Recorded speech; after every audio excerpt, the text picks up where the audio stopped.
Hello, everybody, and welcome to PBX Pro Series Season 5. I hope everyone is doing all right. I'm here with Amguns PC. Amguns, how you doing, my friend? I think this is our Doing first good, time man. working together in a good while. It is. Yeah. We're good to be on a new project. PBX is about to kick off today. It's the first play day, so we should be here to cover all the action. Yeah, no, we've got 3 great games for you guys today, and we've also got a little bit of information for you guys about what we have got going on here for Season 5. I know we've kind of had a decent delay in our transition to Season 5, and one thing I'm sure you'll notice, we've got a lot of our infrastructure all set up in English, and that is for a wider viewership, and it's also to help with working with the teams. It's just a lot better familiarity with English, so we've made the move with that as well. We've also got some new designs for the stream, some overhauls, and we've also got more events coming up in the future. So make sure to pay attention to any announcements that come up, as there'll be new opportunities for everyone to participate. As well, we've also now have a €500 prize pool that will be winner takes all for whoever secures first place. And then we've also got now a maximum of 10 games, and this is to help prevent issues with the league dragging on, so this will help to maintain a higher level of competition. But speaking of winner take all, let's talk a little bit about one of the teams previously known as War Dogs, who's already looking to be very strong in the league with some of their history. This is a team that a lot of viewers are already speculating to be the one to come out on top, but as we'll talk about later on, that could potentially change. And that is going to be Lotus Knight Esports. Looking at some of their history, we've got them playing all the way back in when Polar League was still a thing. Sorry about that, folks. Season 1, Division 1, they secured first place. In our own league of PBX, Season 3 playoffs, maintained first place. Quality Sendakai, ELC number 4, playoff championship and group stages championship, first place, as well as the Devil Royale Cup Championship Edition, all sustaining first place. So, I mean, we are looking at a very heavy team, so this is going to be one to keep an eye on. But there's plenty of other teams that we've got as well. We'll be looking to possibly upset that potential dominance from what we are speculating thus far. Amguns, take it away. Show the audience what we've got for tonight and in the future. Yeah, no problem. So today for PBX, there's a total of 8 games going on today. We've got 4 of them on the stream for you, so we're going to be running 4 BO1s back to back, pretty much all the way through tonight, for you guys all to enjoy. So the first game we'll be casting today is G2L versus INF. Both of these teams played Voltage League quals. One came 4th, one came 8th. So we'll have to see how this plays out. It should be a pretty good matchup for us. The second game on the stream is going to be Lotus Knights, which are our reigning champions, versus Victus. As Piercing said, Lotus are the reigning champions of this. They have an outstanding record, so hopefully Victus will come out of the gate swinging to give them a good run for their money. We don't want to see any whitewashes here today because that's not entertaining for anybody. So we want to see some 8-7s, we want to see some OTs, we want some exciting siege today. In Group C, we've got Bayos Kiddens. I'm probably butchered their name, but that's what we're going with. Bayos Kiddens versus Valor Esports. And then the last game of the day, around 8 p.m. UK time, 9 p.m. for our European viewers, is Penta versus Nom Nom Elo. Loving the name from Nom Nom Elo. Those are all of our games today. Hopefully we get some amazing siege. Some of these teams are cool. Some of these teams are very new. So we should be going into the map picks very soon for our first map between INF and here. The bans are coming out. Sky's been banned. That's what I meant. Yeah, we're going to be heading to Bank. So this is a team a lot of teams are very familiar with. It's been seen a lot in Pro League. It's not one of the newer maps, you can say. We're not seeing any lair. We're not seeing any border. We're not seeing any chaos, so this should be a relatively straightforward map, I think, unless some of these teams have been absolutely cooking their strats. I would say so. Yeah, a simple, straightforward map, but I don't know, with the standings and how much experience both of these teams likely have with this map, I think we could be in for a potentially pleasant surprise, but don't be too surprised if you see a good amount of basement and second floor play. Those are very safe picks, and considering we're so early on, I don't think anything too spicy may. So I think we'll have to see what the bans are. Cade is a huge ban on this map. We see it all the time. It makes that, especially that basement site, is hugely defender favored for most teams. So we'll have to see if there's any strategies that come out or anything exciting. Maybe like Monty and the shields have been huge this season, especially because of their rework. Oh yeah. We really need to see Huge. kind of what strategies both of these teams might employ. And Bang is a map where like you kind of know what you want to do, but depending on the bans that you take and the strategies, the way you've practiced, can really define how well you play on this map. There's a couple of operators like the Cade with the Tabaro is really strong. If you leave the Cade, if you ban the Cade, then you normally have to roam to be able to waste the time. Because if you just bunker down, we've seen teams absolutely pick apart these bunker defenses. So this is, you know, it's a great map. Like, it's one of my favorites. It's not boring. Like, you know, we've seen Oregon get removed from the map pool. So hopefully we should see some interesting siege on this map. Man, thank God for that. Thank God for that. I think that's been one of the most controversial changes.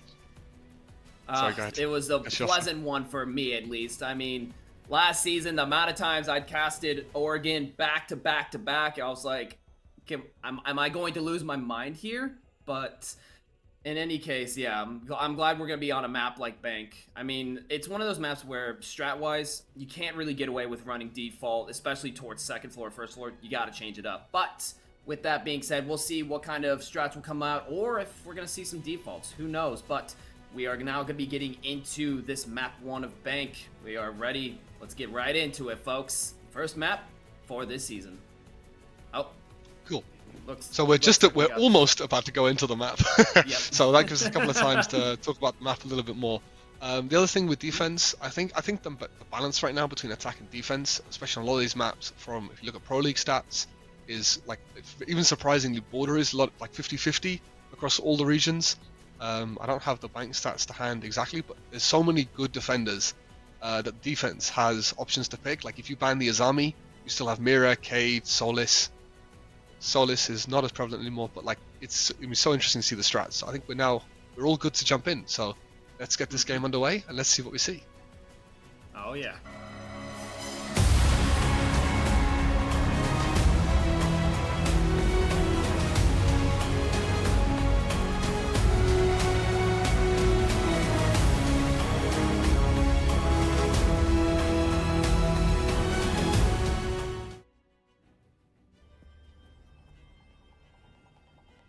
Folks, so let's see nice to see the good luck have fun's coming out in the chat. It's always good to see some nice sportsmanship. So we've got a Flores ban. I like this. So if you guys aren't aware, there's some real drone parkour you can do from the roof, especially for that top floor site. There's a lot of utility, castle barricade, shields, especially if you want to play the shield on stock. The knock ban is crazy. No rat strats today. Yeah, these are interesting bans coming out from both teams.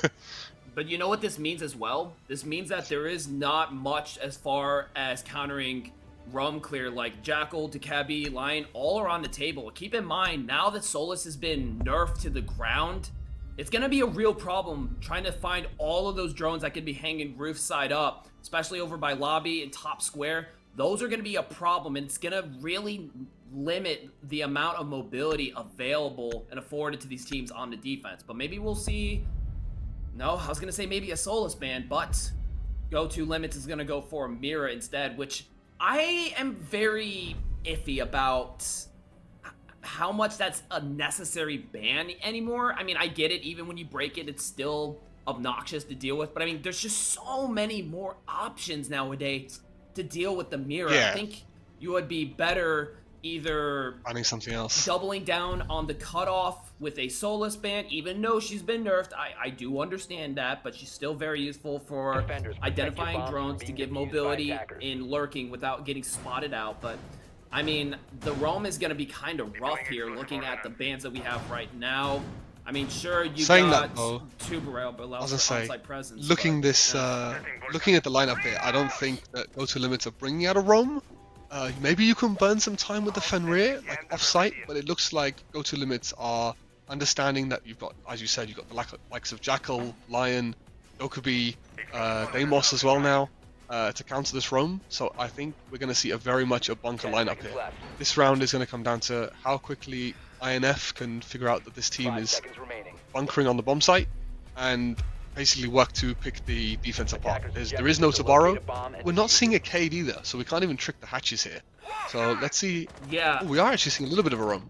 Looks like they've got a little bit of a first floor extension here to waste some time, which should be good.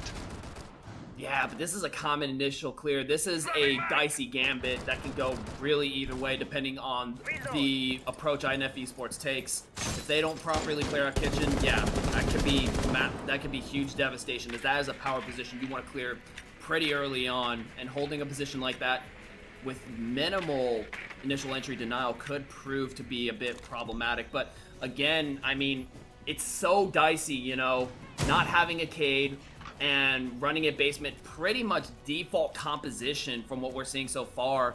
If this roam clear doesn't succeed, that is going to be really bad, and we're already seeing not a good start for go-to limits. Hunter going to be able to take Kext. That's already an early pick. Nitro off the board. I'm telling you, this is not the map to be losing roamers this early on. Yeah, that's a huge pick. Like, at least it's the Goyo, so like you've lost the C4, but at least the rest of his canisters are still down somewhere. Unless he's just not put them anywhere. But then again, this is the problem. You've now got the Warden who's stuck in elevator. At least he's got the hatch open so he can drop. He's gonna shoot the drone and stay here. Oh, he's full enough. Okay, cool. So you've still got you've lost the C4 on the Goyo. Does Goyo still have the C4? He only had impact and BP now. But like, you don't want to be losing bodies this early. Nitro. Okay, then you've lost the Nitro then, which is really annoying. But like, you've still got the canisters, you've still got the, hopefully, Warden C4 plus the smokes. So you've still got denial here, but like, if you're INF, you're going to be really happy with this entry pick. Like, you do not want to be losing people, like, just being traded like that. So we've got to see, hopefully INF convert this round. They've got a lot of time on the board here to make sure we can get rid of these canisters. They've got the Twitch as well to clear all this utility. So hopefully we see some good use of the remaining operators to get this execute going. You ideally want to play default, but we've seen some teams like, send it deep into the bomb site to get the bomb down. So I think INF are going to have enough time here to set this up and get down the execute they want to do. They've got one of the Goyos down, but I do believe there's another one over in service they'll need to take care of, as well as the smoke canisters. This could be the stall that go-to limits needs to turn this around if they time this correctly. Smokes are now going down.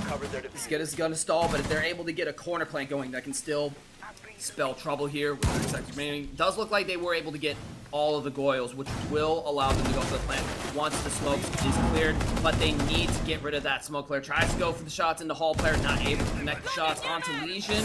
Won't be able to keep the head, 18 seconds remaining. Still smoke canisters, but there's a gap that could allow for a plant on the corner, and there it is. No smoke damage going out. Plant will be going down. Smoke. They're not going to be able to stop this execute. Oh, so close, but so far can't stop that plant. Does manage to catch one Hunkster, but finally goes down thanks to Nano. Now a 3v4, gonna have to push through servers. This is one of the hardest post-plant situations, and we'll see just that. JFK taking Stro, but Necrolo will be able to take single, and that is gonna be another down as Luminesci takes Nano. It's now a 1v3. You've got vertical, you've got server players. This is looking like a very desperate situation. He's gonna have to move quickly. Takes the hatch player, but Nano to finish the job, as that will be the first round going in favor of INF Esports for this first match of the new season. Yeah, this was a nasty shot on the upside down rappel. And we're I'm not sure what happened to the smoke. Sorry there. I'm not sure what happened with the smoke. You saw earlier he had the lineup. He managed to smoke anywhere you would get the bomb down. And then he smoked, it looks like in the replay, he smoked deep. And I'm not sure why. Maybe there was info that they've pushed deep to avoid the canisters. But like, there was only 20 seconds left with 2 smokes in pocket. I'm not sure how G2 limits have, or sorry, go-to limits have not denied this bomb. Might be a little bit of nerves, might have lost their composure a little bit. So that first basement defense not going the way go-to limits wanted it to go. Yeah, that got crazy towards the end. It was a great execute from INF, but I think go-to limits threw the round more than INF deserved to win it. Yeah, I'm definitely wondering what was the call there to smoke deeper in, because that's a really bad plant spot, regardless of whether or not the smoke canister was placed there or not. It is very hard because now you are exposed to multiple lines of sight, and it is much more contestable. That corner plant is infamous for how far you have to go out of your way in order to shoot out that position. It's a tight angle. And so going for that back smoke, especially when time was as tight as it was, was just a considerable misstep. But I mean, that just kind of speaks to how tight that pinch point is, that choke point for both teams for that matter. Defense on the retake and denying, you know, attack for even just getting in there. It's a tough ask, but I mean, you have to keep your margins of error small, smaller than what we saw there in order to succeed. Yeah, moving into this round, I like the fact that they brought the Monty out. This top floor can be a little bit of a nightmare depending on which operators you bring. Looking at the lineup that INF have brought, basically I think their Monty is going to be, as we see, the Monty coming in huge. This janitor position and this stock position is a major like point you have to clear, and the Monty has just applied so much pressure that it's forced a mistake out from the Legion as well. And another pick coming in from JFK. This is a really good attack. You found 2 picks with no trades in the first minute of the round. If INF somehow find a way to throw this, I will be amazed. Yeah, you couldn't ask for a better start, seriously. Well, that's a huge loss. Nitro goes out, could have taken somebody out, but instead catches no one. Too little, too late. Now we've got Monty right at the doorstep over in closet. Necrolo is trying to hold that back just enough to possibly pinch out this Monty, but no progress so far. And with a gun behind a shield, oh, that's actually going to be Stroll to take Nina down. That is going to provide just a little bit of cover towards the hall. Nano to catch another as well. Now back to 3v3, and all those early round gains now effectively gone. I mean, you said it would be kind of shocking if there was a bit of a throw. I'm not calling it a throw, but I am going to say that the advantage that they had is now completely gone. Not a single trade gone out this round so far, and it looks like INF is still looking to send it and possibly go for a forced plant here. And we see just that. Luminesci trying to go for the plant to swing out to stop the plant, but JFK will be ready to pick that up. That's going to be Necrolo down. Stroke taking singles. Well, still a 2v2. Very close numbers. That will be a trade from there. 36 seconds. We see the wraparound. We got one on Repel and the Monty, but JFK will be able to take that Repel position to get Stroh in such a strong position. 27 seconds remaining. Now gonna have to take a Repel and a Monty player. This is a nightmare position to be in if you are go-to limits. Tries to throw mine down, hoping to possibly catch a Monty or some kind of impact, but with less and less time, a Repel and a Monty, the pistol whip coming out, it's really not much you can do here if you're go-to esports. You're in a rock and a hard place, and that's going to give INF another round. Cool. Like, as we can see here, like, it's a 3v3. The cover is there. Debatably, if you just swing the square guy or the Monty, I think as you're the Warden, you can see through these smokes. Maybe they didn't have the info. But, like, I'm going to say that INF still clutched the round out. They still took it well. I'm not sure how they lost the 2 bodies in the mid-round. Ideally, if you're 5-3 up, you want to slow it down. Make sure you don't give the defending team any ways back in. So a little bit of a misstep coming out from INF, but they've still, you know, they've regrouped, they've clutched the round out, and they've played that post plant pretty much perfectly. If you're in a 2v1 against a Monty and a guy on the Repel, even if you jump out to kill the guy on Repel, then, you know, like, you have to run all the way outside, come back up the stairs, and still fight the Monty. So the Thorn was stuck in a rock and a hard place there. Go-to limits are going to replay this. I think they're going to try and learn from their mistakes. I like the fact that they've got the Thorn and the Legion. I think they need to try and figure out a way to utilize these operators to counter this Monty. Especially at kind of this level of siege, you've got to be thinking, okay, what did they do last time? How can we counter it? I think we saw the Monty just basically jump straight into stock, and they must have had like no utility to help whoever was playing there deal with the Monty. So hopefully we see some kind of adaptation to help this stock player out, because you can't be giving that much control to the attacking team in the first like minute. Like, they had full stock control, full square control, and 2 picks. So like, we need to see some adaptations here. I think the adaptation is going to come more from playstyle rather than composition, because if you keep in mind INF Esports positioning, they had pretty much no first floor presence, and they got those walls open pretty dang easily because there's really nothing to stop it. I think, you know, if you hold that back, play a little bit off the Nitro, you could have had something good there, but it just didn't happen. Whoa! Very nice top spiral position. Gonna hold very aggressively. Not gonna be able to stop the ace wall from getting opened up, but either way, that's still a massive pick. Able to take out the only hard breacher they have. That means top square. That's not happening. That's a little bit of that playstyle adjustment that I was talking about that pays off here. But they do still lose 1, so that's not exactly a trade, but It is going to even numbers out back to 4 and 4. That's going to be Thorn down and out, but our utility's already placed down. How big of a loss can it be in comparison to Ace, who hasn't been able to get the top square wall open? Whoa, hello. That is just not allowed. You cannot let Legion get away with that. Like, you've got no, I think what's happened not. is, yeah, like this is the problem when you're attacking this side of the map is you've got to cross from the double door on square as well as stock. If you turn your back to one and the other team is clever, they can swing you from both at the same time. I think that's exactly what's just happened here. I think there's maybe a miscommunication between the Monty and I think it's the IQ who's behind.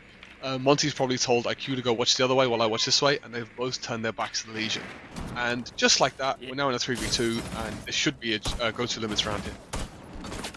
Oh yeah, it's where that position is so paramount, being able to hold both of those positions. You've got the Hall player and no accountability. Yeah, you're pretty much asking for the hurt. Oh, single does spot Legion. Can't connect the shots though. 50 seconds remaining and they're still stuck on top square. But hey, I guess you don't really need to play vertical if you can just hit them where they entry. And that's exactly what we saw there. Trying to go for the shot on the Cali top square. That's going to be Kex, not Legion. But neither being able to connect on each other. But with 30 seconds remaining, I wouldn't even bother peeking this anymore. But we'll see Die do that, and his reign of terror will be over. Single to be able to pick up a double kill there. 23 seconds remaining, 2v1. This is doable if she's able to get an entry here, and that's going to be important here. Holding close out, still manages to catch a shot, goes for the wall bang. There's the swing to the double, able to pick it up. That's going to be GoTo Esports first round in this matchup. Yeah, it's interesting to see the take from INF. So you'll see in the replays here like where the different people have been positioned. Well, we only get the one highlight, but it looks like INF favor opening the counter wall, but not really leaving anybody there. They kind of open it up for ghost pressure, and then they prefer clearing square across. A lot of teams prefer the lobby take, especially seeing the Monty. I would have thought they'd bring the Monty to walk up spiral and get the bomb down on the hard floor. But again, we've not seen either team try and use a vertical that you can on this bomb site. So we're going back to basement. So we'll see if GoTo Limits also looks like they brought the same lineup, but they've dropped the Fenrir for the Melusi this time. So I think they're going to try and use that adaptation to hold on to the square area for a little bit longer. Last time the vert from stock windows went in the favor of the attack, giving INF the opening pick. These opening picks are generally what decide the rounds, but we've seen action going back and forth between these two teams. The Legion in the last round swinging the man count back in favor of the defense, but this looks like a... Oh no, they're not holding open area at all this time. So thank you to the observer for showing us that. The hatch is soft in open, or is that just a bug that I'm seeing? So maybe they just forgot to go and reinforce it. Like what? But like, oh no, they're gonna hold it. Okay, they're just late to the setup. My bad. So we're gonna see the exact same hold coming out from GoTo Limits. They're gonna burn some time. They were just late to the setup. So with the adaptation of the Melusi this time. I have a question for you, and maybe you can answer this better than I can. So far, we have seen no hard breach denial whatsoever. No mutes on the walls, no bandits, no cades, nothing. What is going on with that? You would think that with minimal verticality, this would be a key point to take advantage of, but it just hasn't been there. And we're also seeing a lot of hits towards GoTo Limits in these very early rounds. Again, Nano going down to Nina, taking that pick very early on. So what's going on with GoTo Limits composition here? I'm kind of failing to understand the lack of desire to use such utility. They found another pick as well, just before I get into that, so that between the Doki and the Buck, they have made short work of this extension. Saying that, Legion is doing his best to try and swing the round back. And I think the idea is and they found another pick! Well, the attackers found another pick. So I think the idea is from GoTo Limits is they're trying to be aggressive rather than play passive and play for the wall denial. So the idea is we'll take some fights in open, we'll maybe trade 1-for-1, and then we'll fall back to site and they'll have less utility to attack us. I think that's the idea that GoTo Limits are going for, but like, I think they are just outclassed here by INF. INF seem to have way more info, they seem to be way more practiced in how they want to roam clear the map, and they are finding opening picks left, right and centre. I think in 3 out of the 4 rounds now that we've seen, INF have found a pick in every single one of them, and that continues to happen as JFK finds another one through the hatches, I believe, and now that leaves Zucchini in a 1v4, 2 are low HP, so it could be winnable, but no, we're not going to see it. Lumen picks him up. It's just the strategy that they've gone with go to limits is just not working out for them. They've chose to be aggressive, but they are just getting outgunned. Like, I like these clears. They've cleared from top floor down. You've seen the Warden get completely annihilated by the Buck. I don't think the Warden had any idea where this Buck was coming from. They must have had good info, and they're just being outgunned. Whether it's through the info, whether it's through the game plan, I think that Go To Limits' roam game is just not where it needs to be at this level. And when you're in that situation, you typically want to have, you know, utility that can give you a bit of a buffer, and it just seems like the utility isn't really putting in the work that they need it to. I mean, let's flash back to basement, first floor. We saw firsthand that they try to leverage that heavy utility to stall the plant, but those small margin of error mistakes pretty much meant that they weren't really getting the impact out of it that they were looking for. So if you're Go To Limits, you're probably wondering, which direction do we go? Do we want to go utility heavy? Do we want to go, you know, play a little bit more aggressive? Because either way, both have been tried to some extent or another, and neither have worked to the extent that they need. And I mean, looking back at 2 rounds ago, back on second floor, when Go To Limits won that round, they won that round no thanks to Die Zucchini going absolutely ballistic in stockroom and a major coverage mishap from INF Esports. That's not really something you can rely on, especially when it has such a profound impact on a round. They're not gonna let that happen again, most likely.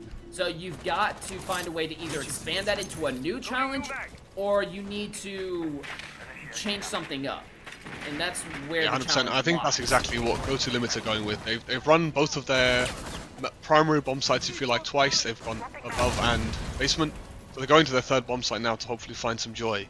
And again, it's a very similar theme to the other bomb sites. You have to waste some time. You can't give the attackers all the space for them to work their execute. So I like this as Army wasting some time, sorry, Kapkan wasting time to top floor. But again, Legion's been found by Lumen. I think that's on the lobby rappel. And you just got to win these. Like, if you're going to be swinging things this aggro, you've got it. Like, they had a cam on him, they knew he was going to swing. Like, you're just being outclassed here. We're seeing INF set up really well. They seem very well rehearsed in where the players need to be, how they want to clear, and they're just getting pinched. Go To Limits. Like, opening this cancel wall restricts a lot of mobility on this top floor if you're a defender. So I think the roam game from Go To Limits is just, again, they're just being outclassed by the roam clear of INF. Like, INF seems to be very well drilled, with experience, and Go To Limits just getting slammed. Like, this is becoming a slaughter, I think. Yeah, no, they're getting punished so hard on the roam clear. And the interesting thing is, they're not even investing that heavily into roam clear, and they're getting this much impact. That's the important thing to keep in mind. Other than the Dekebi, they're really not investing that much into that roam clear matrix, and they're getting so much out of it. Especially when you see Go To Limits playing aggressive like this, like we just saw with Kext going for that swing on top square. Where's the rest of the team to support and follow up on it? And it just wasn't there. Going for these one-on-one swings like we just saw there with Necro and Nano taking Hunkster and Single.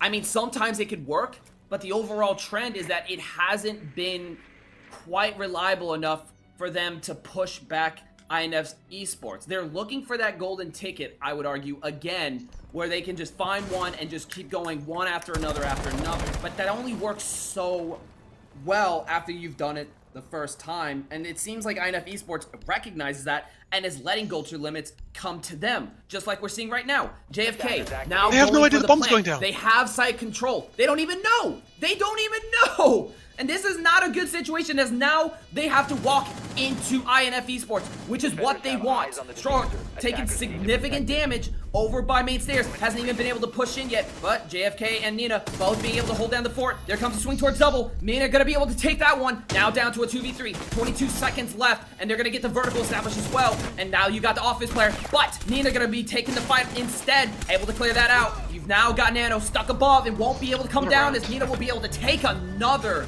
for INF Esports to get a devastating plant off, letting them come to INF.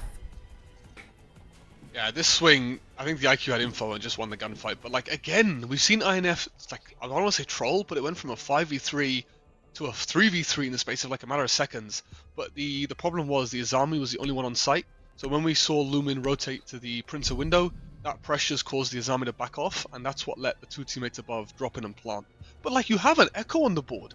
I know the Azami's backed off, but surely you give the comm to the Echo to like check the cams and see what's going on. But they had no idea. Like, I think it's just it's maybe the lack of experience from Go To Limits or the comms. Maybe you're nervous. You were 3-1 down, now you're 4-1 down. I think when you get into this state where the rounds are now snowballing on top of each other, you start to lose your focus. But that was a very winnable round from Go To Limits, but I think the way they've played it is just not worked out for them.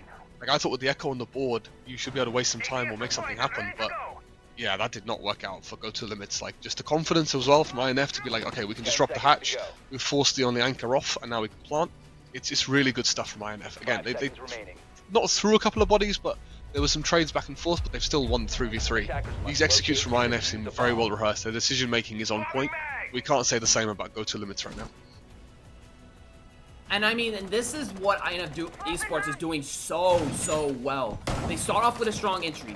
They focus on pinches to establish some common ground very early on. And then once they do that, you know, they kind of yank the fishing pole and then they kind of let it go a little bit. You know, to give a false sense of security. Go To Limit sees that, tries to go for a pick, but instead gets caught out in turn. And sometimes it doesn't pay off, but for the most part, you're gaining precious ground, you're keeping your timing, and you're often ending up at a player advantage as a result.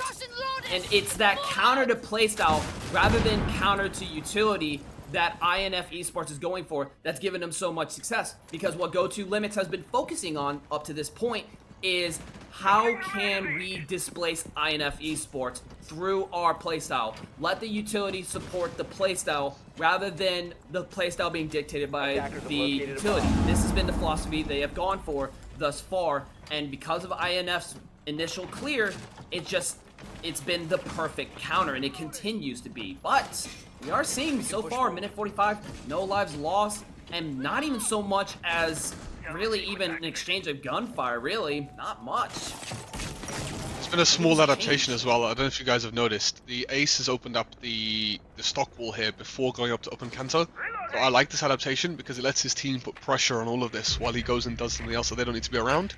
Finally, we get a pick from Go To Limits, and he's been traded.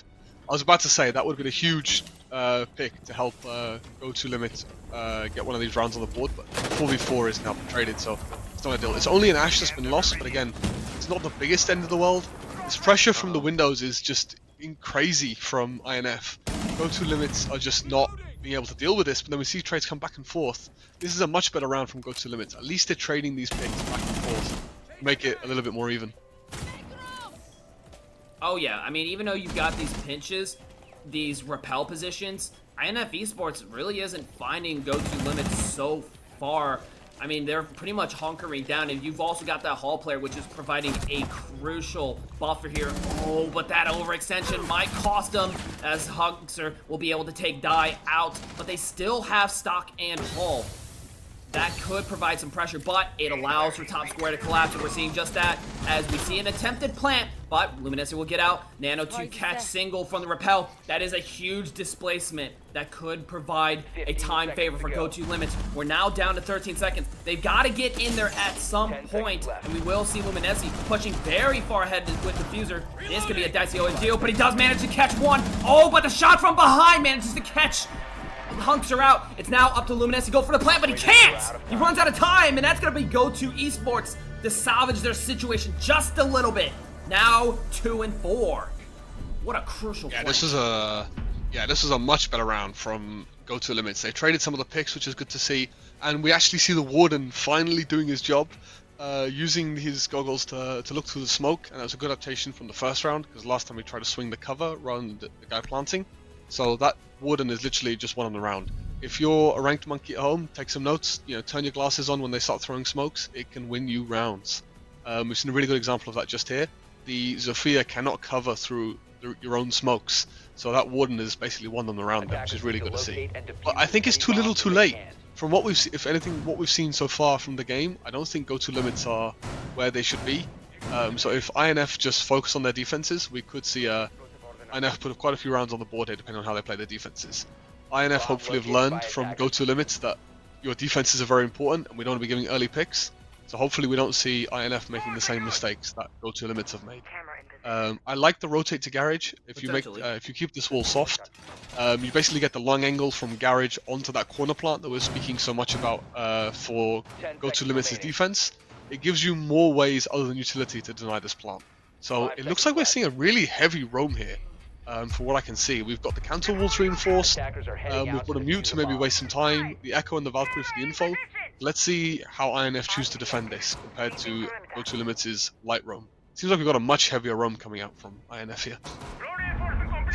Interestingly enough, what we're seeing again is a lack of a Cade or anything to cover the hatches. But I mean, from what you see, you've got players in second floor, first floor, basement. You've got hatches popped open, and a lot of these hatches aren't even reinforced. And honestly, I think that's 100% deliberate. I mean, when you've got someone as strong as Valkyrie with those cams, that's going to give you so much opportunity to play aggressive. Ace is just in sight? If you're going to be able to catch...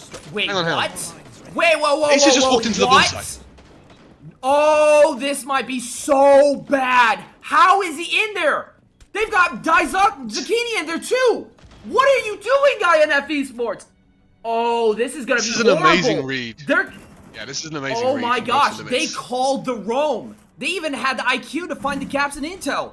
All it's a matter of now is getting more players in, going for the plant. Oh, but now they know. Here comes the plant. They've been able to catch the one. The Lions coming out to slow down the rotate back. This is going to be chaos here in a second, folks. Nita does manage to catch Nano, though. That's going to be one player down, but now they've got to fall back onto site, and they are not looking too good. Strawhead will be able to catch Hunks as well. Now a 4v3 as they start to make their way back, but are they going to be able to cut off Go To Limits? And so far, no, they are not. Necro taking singles. Now a 4v1, and now only JFK able to come back onto site. They had nothing to prevent a walkthrough, and we will see JFK shortly go down as Go To gives an embarrassing handout over to INF. And by handout, I mean just a complete destruction there. That was a really unfortunate situation.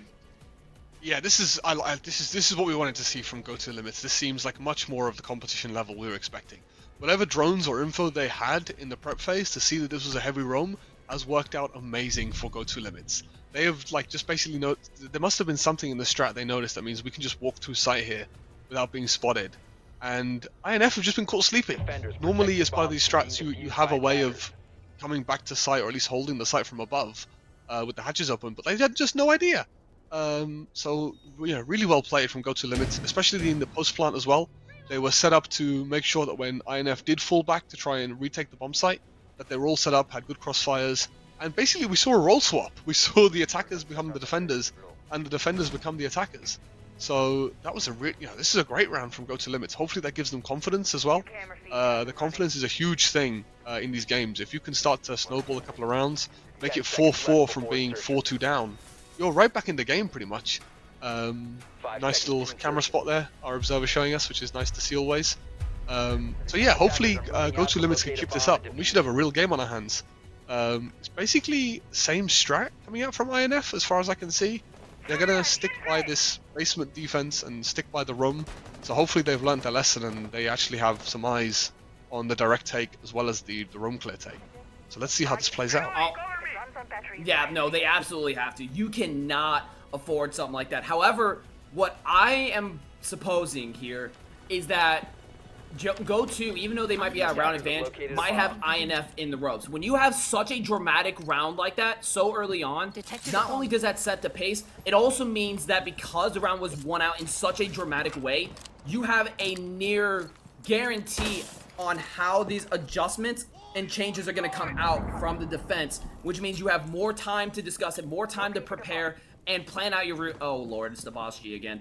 You have all of this opportunity to figure this out, and you have a pretty good idea of what the game plan is because they're going to adapt so heavily. And we're seeing just that. INF Esports, you've got Hunks now on the Aruni. That is a clear, we are not letting that situation happen again. And that operator is less utility to go towards whatever Go To Limits is planning on next. More focusing on the happenings of last round. And if they can throttle the pace of INF Esports and their adaptations in a way that they want, I mean, that's a win condition right there.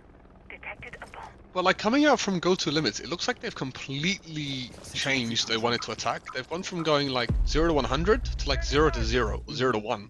They're really taking their time here, and maybe I don't know if that was the right call because JFK has just found a pick onto the Nomad. I have no idea what that's just happened. But yeah, completely change of pace from go to limits. They've gone, we're going to take our time, we're going to maybe try and sneak our way to the bomb site, and it is just not working. I think INF have decided that we're just going to make sure we hold our angles, and make sure they don't sneak into sight. I think that's played right into their hands. I think they maybe read that go to limits are going to take it slow after going that fast, and they're just watching their angles, and they found 2 picks without any trades. So I'm not sure why go to limits have changed the style of play so much, but it is backfiring in their face right now. Like they've lost 2 bodies already with no trade. So like, the Twitch was trying to sweep into garage, didn't work out. There's an angle being held on it. Nomad, we have no idea where it got picked, but this is going to be tough now for go to limits to try and win this round out. Well, yeah, because they don't have the basement access right now, and they're trying to push through the main stairs. This is just a horrible outlook, especially with minimal verticality available. This is a lot of trouble through them, but they do manage to get to the bottom of the stairs. But you've got Single still holding there. Does manage to get a little bit of damage onto Kex. This clear is going to be crucial in how this round's going to go. Oh, but there's the down. Nina going to be able to take another. Now it's all up to Nano, stuck in basement stairs. And that's what I was talking about. How that clear goes is going to dictate INF's conditions, and they are going to clear it out in style as they are able to maintain a flawless round. No deaths, only for go-to limits. Yeah, flawless round coming in from INF. It just seems like go to limits didn't have a plan.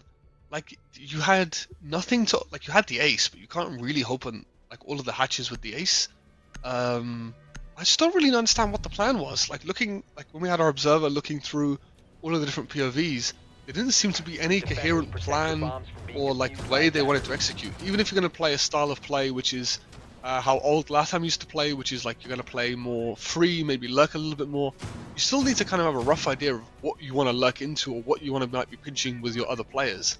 And it just seems like go-to limits don't really have that, especially coming off the back of the first round. I thought they were going to look really good for their attacks, but maybe it could have just been a fluke. Like looking from that round, I don't see what the plan was. Like, yeah, I don't really have much else to say there. So coming into their top floor, INF's first top floor defense, looks like a relatively normal lineup, and I really like the Cade.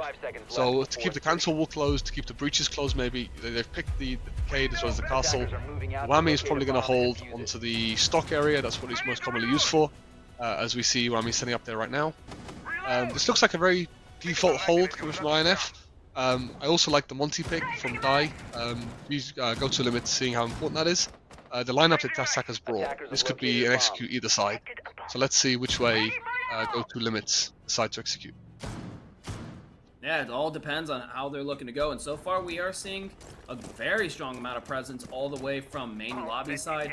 But what I'm kind of interested in is the fact that INF Esports pretty much did a complete 180 in their composition. I mean, they went from, you know, util poor on site and playing ultra aggressive to util heavy and playing very slow, and I think that 180 was just completely unexpected, but that unexpected change was very much needed for INF Esports because it brought the momentum back to them and allowed them to maintain that buffer. Kate's got a spare charge, but he's not using it, just allowing the top spiral wall to go open. Don't know what the deal is there, so this is it's because they've opened the wrong wall. Like I say that, they opened the right wall. Normally is you open this wall in the middle, and it gives you a really long line of sight, like down the whole hallway. But because he's put one of the claws in the elevator, they've only been able to open up the left wall. So it gives the elevator guy a little bit more room to play with. But then I think the Whammy has like either peaked and just got deleted by the Kali. I think that's exactly what's happened. So now this Monty is going to be the biggest challenge for the attack. That is a lovely shot from JFK. He's read that rappel, he's heard it. And now this crossfire between front office and the elevator is now a problem. Because this guy in the elevator doesn't really feel the pressure because only the right side of the wall is open from his perspective. So this Monty is now just like trying not to like peek into this crossfire too much. So now we need to see some adaptations from go to limits on how they want to deal with this player elevator. I like this to open the hatch, but I don't know if this is going to force the guy out. I say that, we've seen kills come in somewhere else, and now INF are in basically 3-2 down, and Go To Limits have found some really good picks to swing this round in their favor. Yeah, no, I mean, they're looking really good here with a person advantage, but they've got to get onto site, and they managed to do just that. Stroke to take JFK down. It's now up to Hunks, but he's going to hold that position down like his life depends on it, and boy, they did not hold his life very well, getting cleared out thanks to Ace. And that is going to put Go To Limits back on the board, now with a 4-5 situation. Yeah, hopefully we'll see in the replay. I know we were going to miss it, but there was some couple of kills in the mid round. I think they came from the window pressure, I want to say, or there was a backstab maybe, that basically swung the round in Go To Limits' favor. They were stalling out on the front office with the Monty, and then a couple of players have found some picks which has completely opened up the round from, for Go To Limits. So they played it really well. I'm like what I'm seeing. It seems like they're locking in, especially coming off the previous round where it looked like they had no idea what they were doing. They've pieced together a really good attack. I'm just hoping they can keep that up. Because if they do, this could be their map. They could win this game. We need to see more of that focus, and I think we've got a real match on our hands here. This is, as the score suggests, it's 5-4. Go To Limits to bring in the round counts back, so it should be a really good game we've got on our hands. We're going to see the tertiary site come out from INF. This is the first time we're seeing it, so it'll be really cool to see how Go To Limits want to attack this. It looks like they're gearing up to take above. You probably want to make vert on the vents and the archives, just the archives area around lobby with the ram. You can do vert on A-bomb itself, get the hatches open. But again, we're not seeing any hard breach gadgets. If these hatches are reinforced, you've only got the ace to open it. Like, whether you can bring a buck, for example, instead of the ram, and we've just seen I think JFK must have been spawn peeking. Or he's just been deleted by the Ash that's bombed it into basement. I'm not sure how that's happened, but let's see how the ram plays out. Yeah, that is a really bad start, already losing Goyo this early on, especially, I mean, when you're just getting into the building and you already have taken one down, that's a huge disadvantage you cannot afford, especially on a first floor map. You need to keep your numbers up as much as possible to be able to cover all fronts to prevent an opening. And now, we've barely seen much of anything from these teams on this round, on this site for that matter. And now there is a potential opening, and that's not a good pace for INF Esports. If Go To Limits is able to waltz in like they did on their first attacking round, INF Esports is going to be in for a world of hurt. But they do have some anchors on site to prevent that from happening. That's one step in the right direction from before. They are going to be able to take out the hard breacher. That's going to be massive considering the lack of setup they've had up to this point. And it looks like INF Esports just barely turned it back in their favor. Yeah, I like the setup from INF. They've even caded the hatch. Oh, saying that, Ram has found the cade. But now you have nothing to open it. Like, because they had just the ace, you're going to have to send it basically through the doors to site. We might see a cheeky kill coming out here from Ash. Because I think he's got info that this person is on the lower elevator. So I think Ash is going to get a freebie here. Oh, sorry. Oh, maybe not. Sorry, Ash is the guy roaming. This is Valkyrie's going to get a freebie. Yeah, Valkyrie's found a freebie on the Ash's lurking basement. So this is, INF have turned this round around. They found the picks back. And this is looking... Yeah. Sorry, go ahead. No, this is looking real dire for INF Esports, but yeah, I mean, is not sometimes looking you gotta sometimes you gotta realize when you've overstayed your welcome. Being in a basement a minute around, oh, this nitro could be huge. Oh, it doesn't connect though, but just barely misses the door frame. But I mean, they are all bunched up over by square. You've got Cade over by double, and then you got one close by, but can't connect. Hunks ain't gonna be able to catch the shots. Nano takes one, takes another. That's gonna be a huge turnaround as it's now a 2v2. 30 seconds remaining. Intel now deteriorating, running out of drones. But Luminescent will be able to catch one from the corner. Manages to get the refrag though. But the shots can How did they win that? Nano, oh my lord! Absolutely kills it on sight and able to turn it around in their favor. Wow!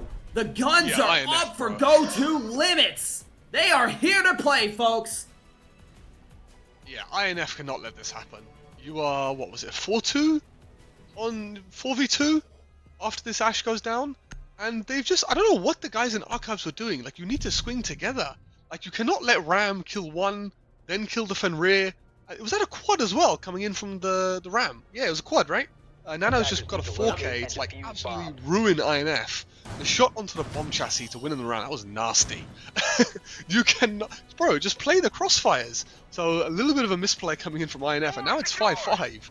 Like, you would have thought, like, on the go-to limits' defense, they were going to struggle coming into their attack, but they have taken this by the horns, and now it's 5-5, so anything can happen here. So INF need to, especially your mental's probably going to be as low as it's probably been in the whole game after that round, knowing that that round really should have been your round. But again, we are going back to the basement bomb site, and this will be the third time I think we see this bomb site. And the last time we went here, INF completely adapted to counter the playstyle of go-to limits. So hopefully we see some adaptations coming out from go-to limits to force some pressure onto this defense. I like the Monty pick. Yeah. It can really help in the clears, especially the Twitch as well, as the Goyo's been seen, I think, on every basement defense. So this has become a really exciting game. We would have thought it would have gone 5-5. Don't tell me it's gonna happen again. Look at the positioning right now. Don't tell me they're gonna be able to Watson again. I mean, you've got. I mean, Lumen's on site with the smoke, so it should be okay. Oh, thank God. I was going to say, they've got a good crossfire you on can't server let that here, happen again. Yeah, I think they've adjusted it and like, yeah, let's keep a couple of people back so we don't get rushed. I think they're going to try and isolate the Monty here. Terrible. Oh, the Monty's made it out, so it's okay. Yeah. I don't know. I still feel like they're going to go for a very... No way. Smoke? This Twitch drone's going to get smoke. Someone going to shoot the Twitch drone?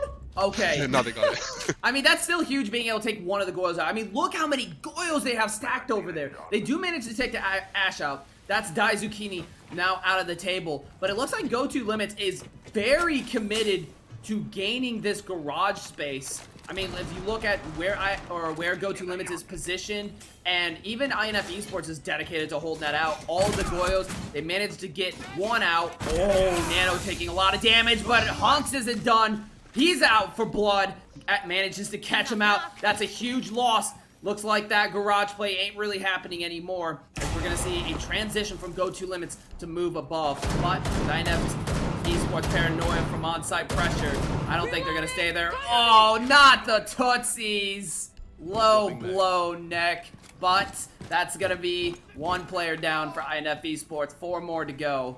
Making the situation look just a little bit better, however they can.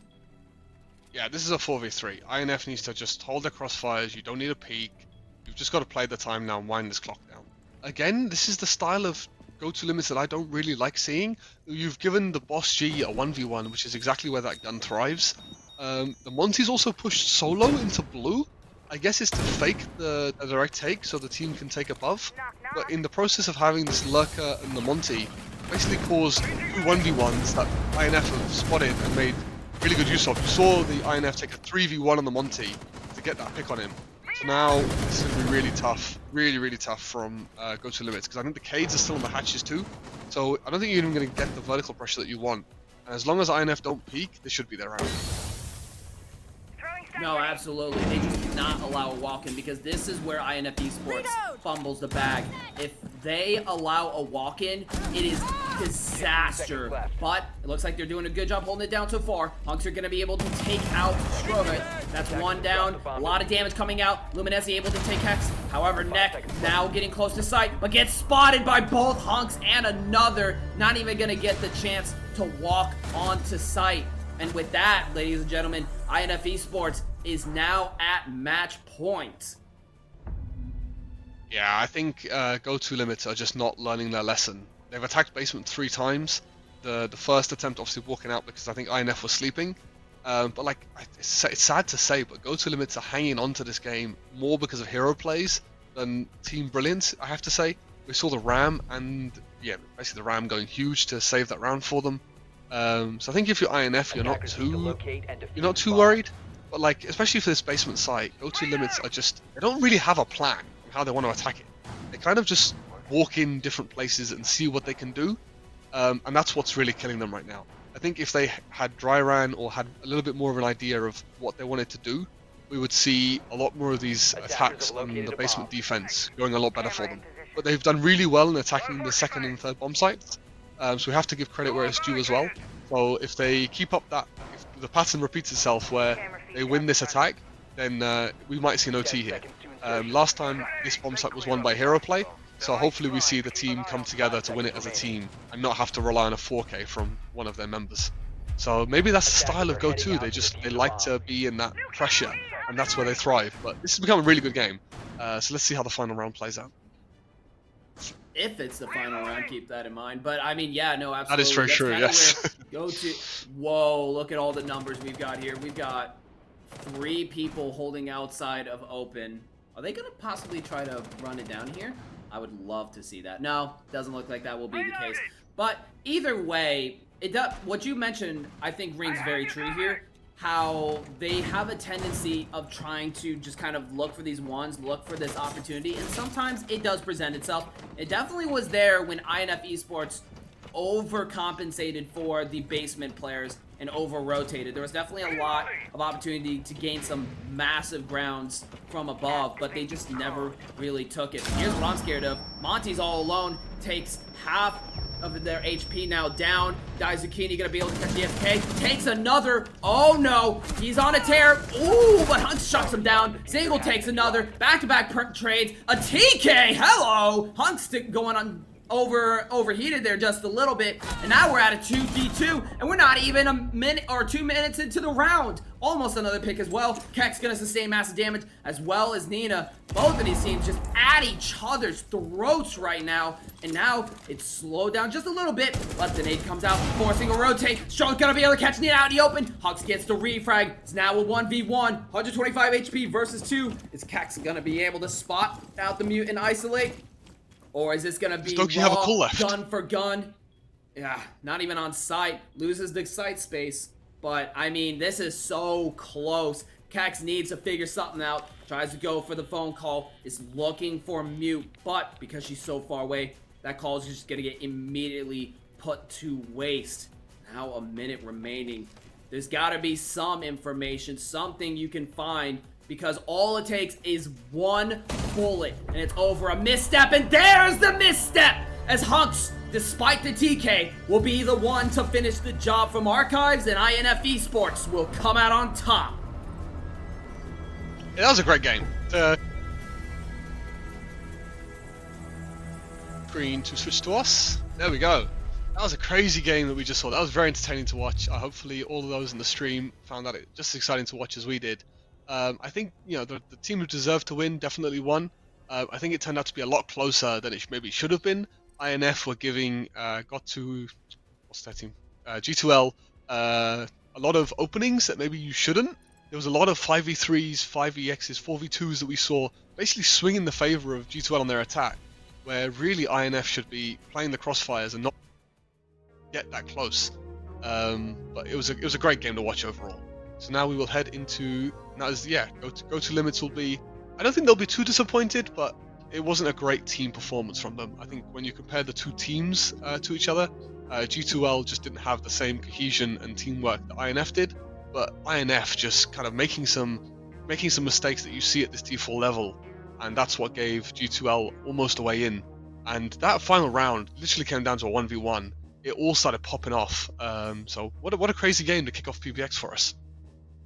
No, absolutely. This was a really good matchup, but there's definitely some major points of improvement for both of these teams. For go-to limits, they have got to decrease their emphasis on hero plays. That is unfortunately what caused them to get closed out by INF Esports, and they need to find a way that if they want to focus on playstyle heavy mindsets and going for a little bit of aggression, they need to have some kind of plan of action backup. Because, you know, most standard gunfights with both the white swinging, that's usually a 50-50 matchup. It's really who has the better swing there.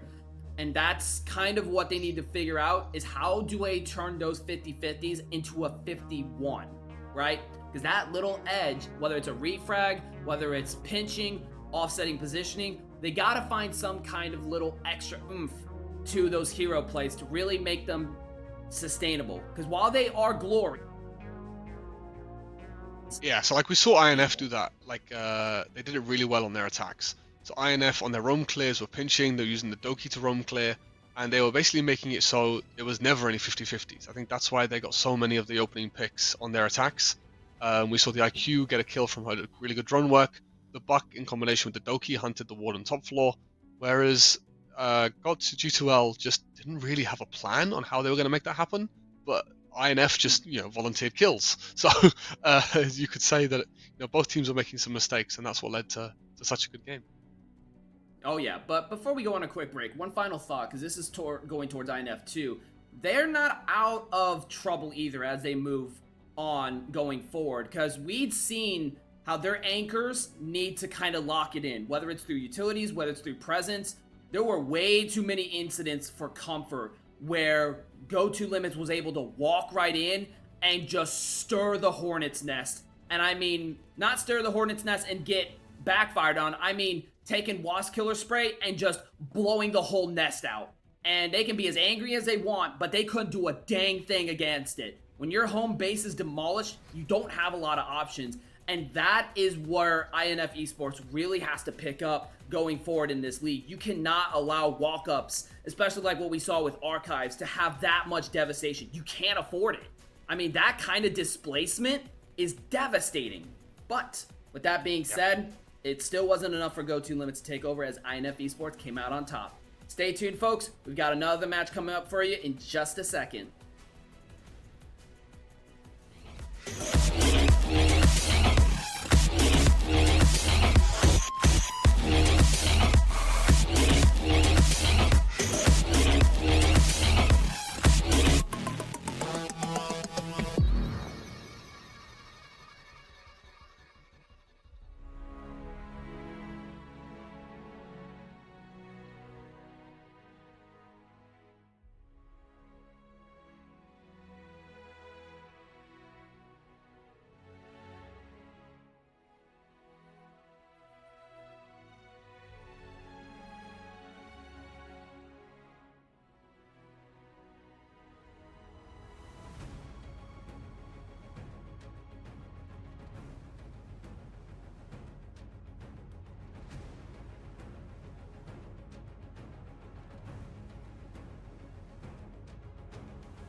Hello.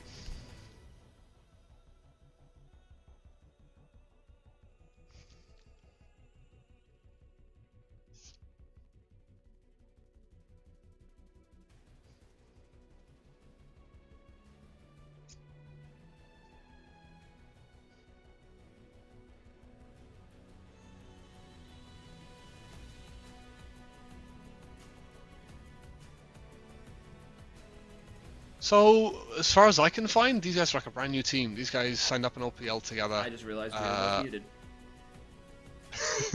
So OPL came up on OPL. They signed up together on the 12th of September, I believe.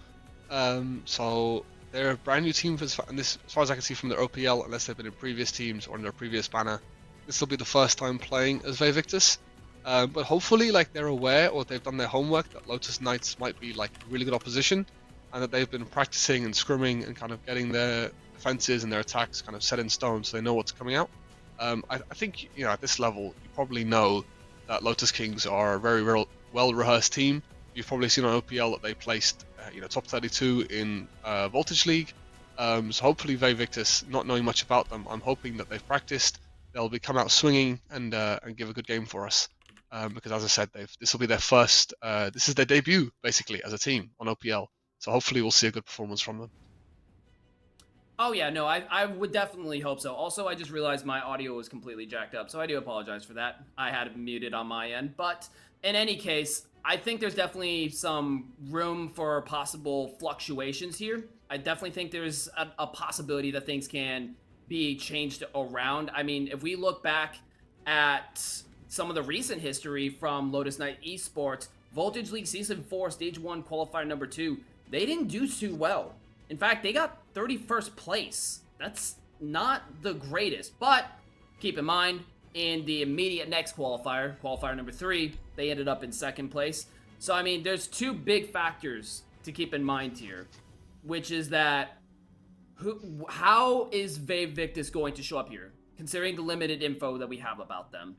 And the other thing is Lotus Knights Esports going to fumble here? Because if the stars line up and those two conditions happen, which I'm calling about a special. But with that being said, let's look at the map bans. And it looks like we are going to be going on Clubhouse for today, folks, for our second matchup. I was hoping to see like Order or something maybe.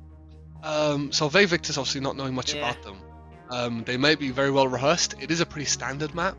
So, like, for example, Cafe, Cons, I'd probably say Sky and Lair don't like tend well to new teams, but Clubhouse is a very standard map. So this is one of the teams that, like, everybody knows how to play from ranked. It's very easy. It's easier to shift into comp on this map because you can just evolve some of the rank strategies to be a little bit more detailed. So you can tackle some of the common defenses. It's one of those maps where, like, it's been around for a long time. Even since the rework, a lot of teams are aware of how to defend it, how to attack it. So it'll just come down to how well rehearsed both teams are and how much they trust their own playstyles. So I think that, anything could happen. So I think we've got one of our teams ready. We're just waiting for one person to come in so we can start the game. But yeah, this could be anything could happen in this map. Like, it's a map where it's very much a test, very similar to how Oregon was like, how well do you know your basics? How well do you know how to do all the different stages of an attack? It's very similar on Clubhouse. Especially on Clubhouse, there's very common extensions you need to deal with, especially on the bedroom bomb site, for example. A lot of teams will extend into cache to be able to hold the site windows across the bomb site, as well as waste time. So it all comes down to how well drilled are you as a team, how well do you know what you're doing, and it'll be a test of, again for Lotus Knights as well, they've got this reputation of being the GOATs of this tournament. They should come out swinging. If they give Vayvictus a couple of rounds, if they get a 3-3 split on Vayvictus' attack, it could give Vayvictus loads of confidence that, like, we're going toe-to-toe with these giants. We could win this game. So this could be a very, very exciting game, and that's what we're hoping for, I think. Yeah, and I think that's kind of the big point here is that rehearsal. But keep in mind, too, when you have that much familiarity, the margin of error and the variability that is present is very, very, very small.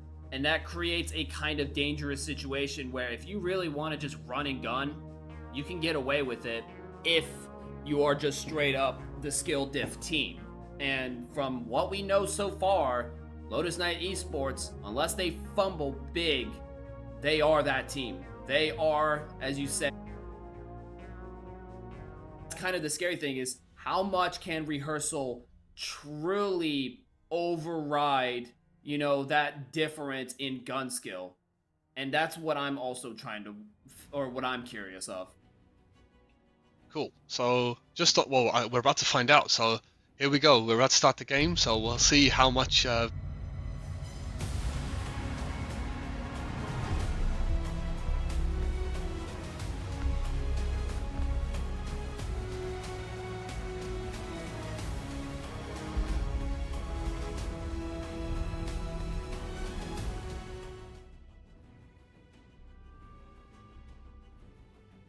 Well, let's find out. So let's see what Vayvictus are on the attack. So generally speaking, at this level of siege, the defense is favored. So Lotus Knights need to kind of put some rounds on the board here and get a good split for themselves. If Vayvictus get a couple of attacks, even go 3-3, I think they'll be really happy with themselves going into their defense.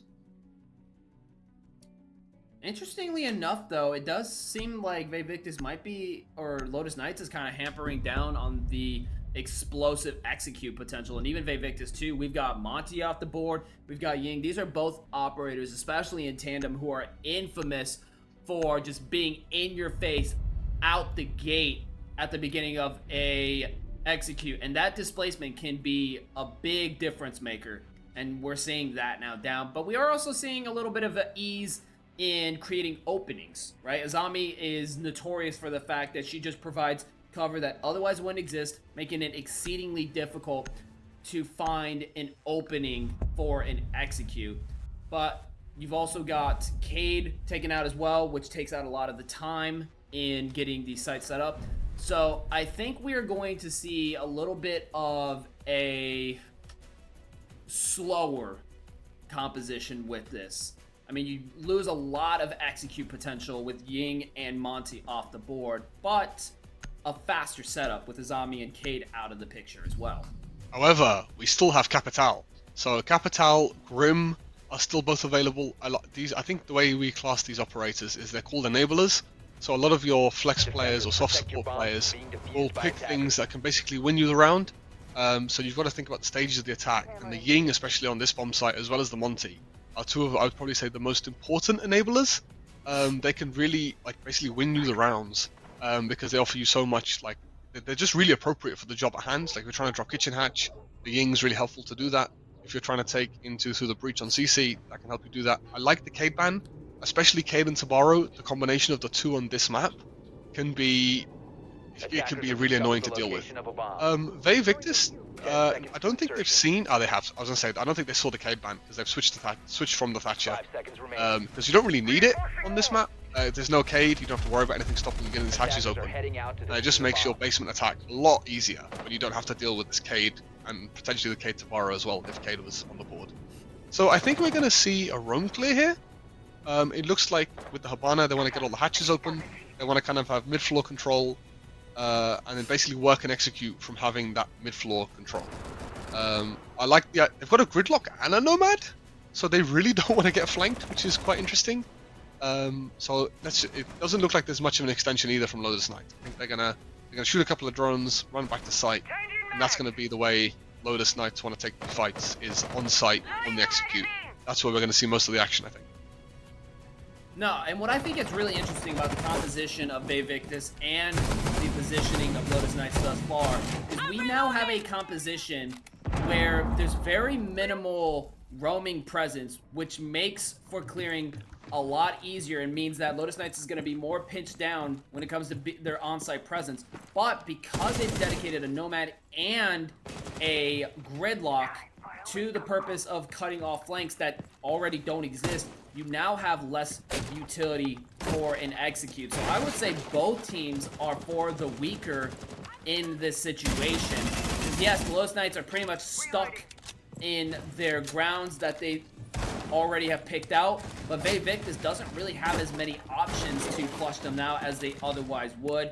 Yes, you can throw the Nomads and the Grids aggressively, but is that really that effective? I would say no. I think we've got nades and flashes on the back of Gridlock and Nomad, so I think it'll be more of the secondary guy. Oh, a huge pick! Ooh. How has he lost that? Oh, it's a good double up. Oh, Gridlock's found two.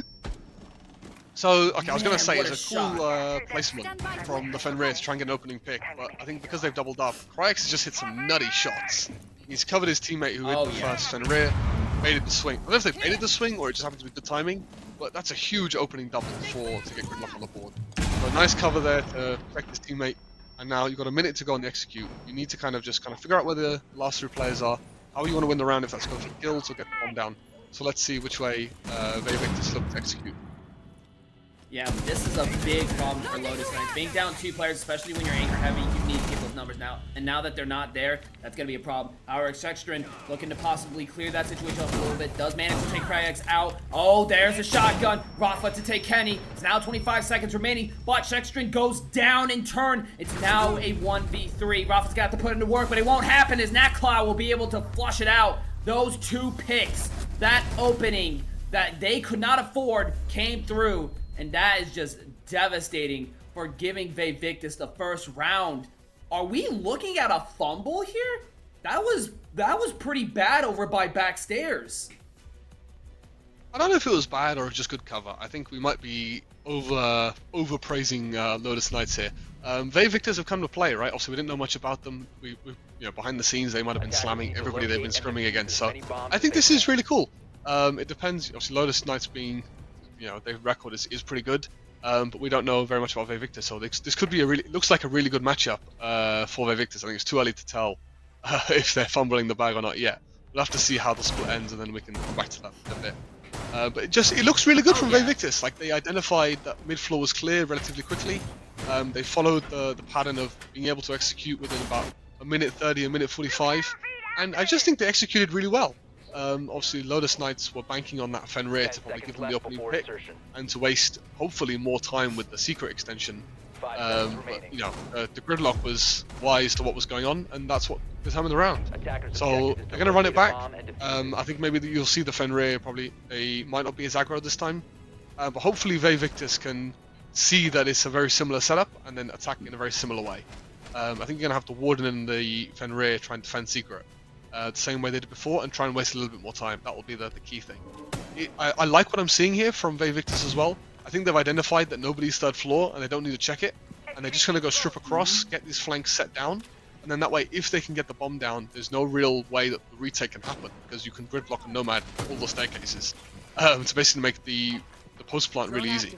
So this is looking like they're going to have 2 minutes basically here on the clock to do their execute once they dispose of this warden that's playing aggro in lounge.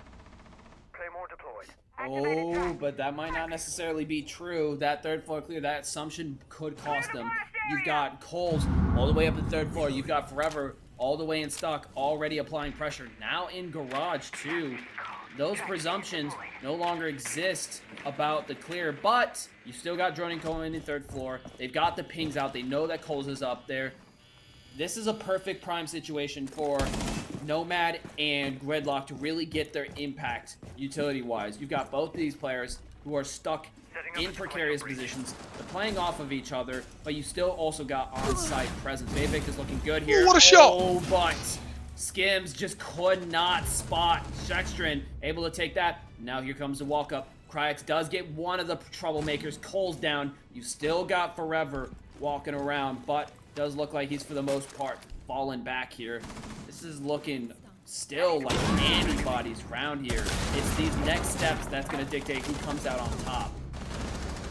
There it is. Spark to catch Sextrin and Rafa for a double kill. Now right outside sight with a minute to spare. It's a 2v4. This is looking very desperate for Lotus Knights right now. This is not a good situation to be in.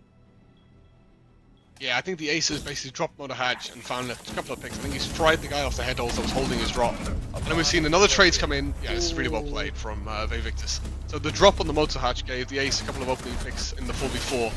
And then they've just traded out the kills, which is really nice. They had info on main stairs, but like when you're in a 3v1 essentially where the Warden was, it's going to be hard not to get traded back out. So I like the Victus have not given the opportunity to. This shot was nasty, by the way, from the from the mirror. But then they found the Valkyrie above, which traded the man count back to 4-4, and it was just a really good execute from Victus. I really like what I'm seeing. They seem very organized.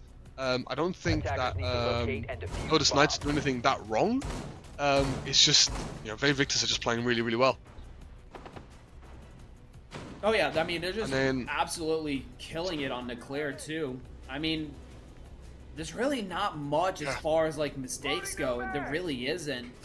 I mean, other than kind of Lotus Knights overcompensating for its anchors on the first round, they've been pretty balanced. But I mean, this is just one of those maps where the littlest mistakes can have a cascading effect. And and that roam clear, not being able to fall back, getting flushed out, just ended up being too much to bear for Lotus Knights, unfortunately. Victus, they've got a good clear, they've got a good execute. They're overall very rounded out, and it's a tough ask to try to, fall back and not lose your numbers while still keeping the pressure on. So we're gonna go to a gym defense here, and I like the fact that we've got a bandit and a Tabaro. So this Jacuzzi breach can be a huge win condition of the round. So generally speaking, most teams will either get the Jacuzzi breach at the same time as they attack CC, or they'll go CC across and get it later. I think it looks like Victus are going to try and open this breach. Is there just no bandits on the wall? No, there's not. Okay. Maybe we're just going to burn time with it. Oh, they're going to rotate the bandit. I like this. Okay, cool. So we're going to waste the time, bring the bandits over to deny the breach. And then this could be huge for Victus. Sorry, no. Huge for Lotus Knights, because they know that this breach is not going to be open. There'll be no pressure coming from. Meanwhile, somewhere else, Flores has found a huge pick. So this should get tricked once this Tabaro fades. Yeah, there we go. Yep, cool. There it is. So, but it is a 5v4, 4v4 now, as Castle finds another pick from the windows. And they've cut him off and found an additional pick on top of it. Sledge joining the party as well. A huge trade's coming out for Victus to find some more openings. It looks like they've just cut off the CC players, and now it's just a 4v1. Oh, what a shot from Bandit! Yeah, this is getting spicy. Oh yeah, no, that collapse over from Construction was devastating. They didn't have anyone holding Construction, so allowing that walk around was so bad. Oh, but Bandit making a comeback, does manage to get the confirmed kill. That's another one down. It's now a 2v1. Nitro going out for a 3K. It is now down to Skims. Last one alive, and he doesn't have the information on Shirkston. He's gonna have to run. He's got Diffuser too. But there's the peek, and oh, what a shot. The Skims will be able to save what otherwise would have been a devastating round loss. A very good retake attempt, but again, just not enough. So close, yet so far. Yeah, I like the take from Victus. So, even though the Jacuzzi breach didn't get open, they knew that a couple of players were playing aggro in Con and CC, which is pretty normal positions. So the pinch coming out between the Flores and the Thermite to take Con. But then it getting dicey towards the end.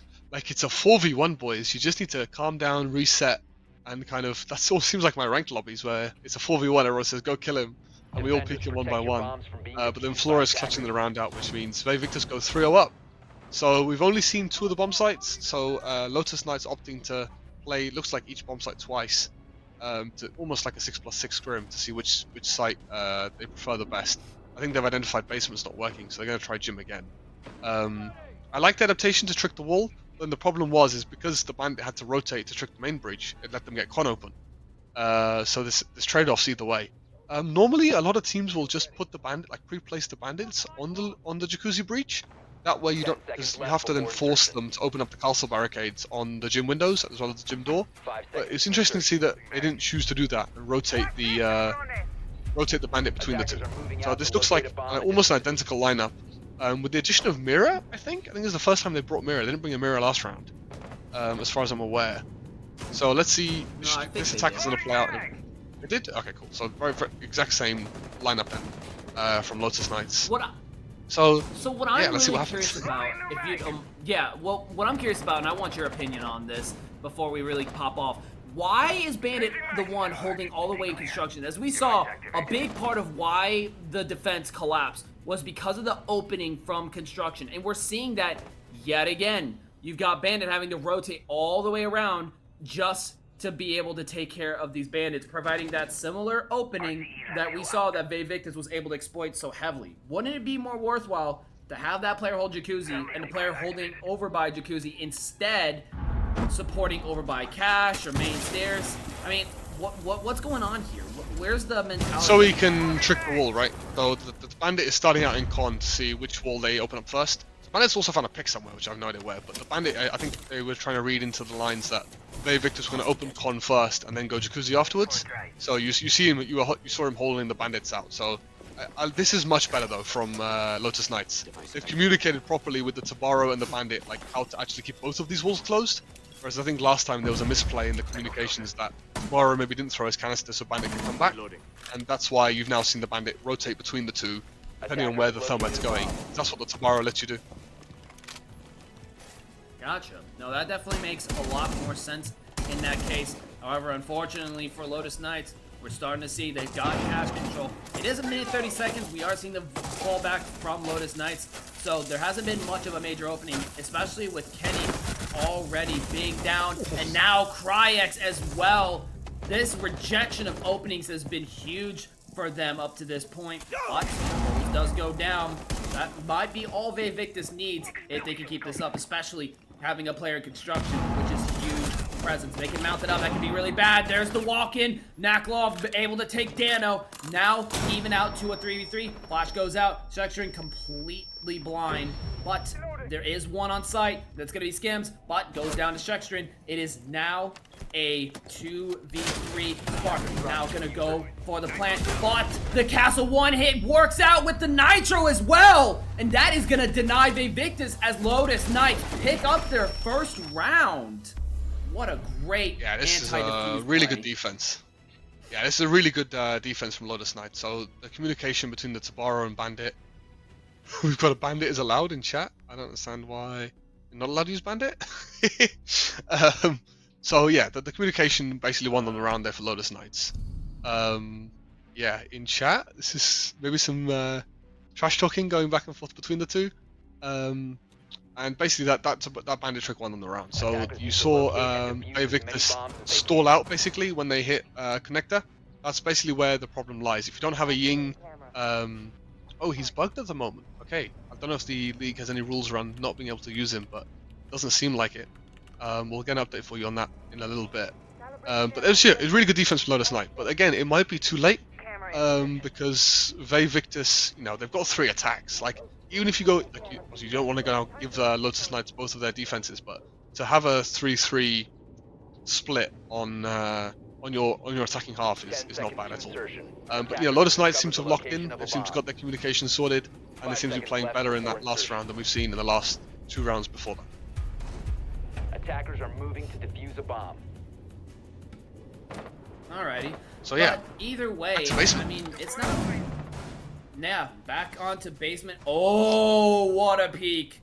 That is really aggressive. Too bad no one's there. Nobody's spawned there. That's. Oh!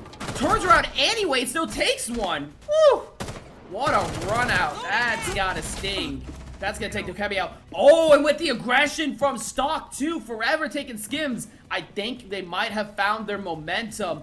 That is an aggressive entry denial picks.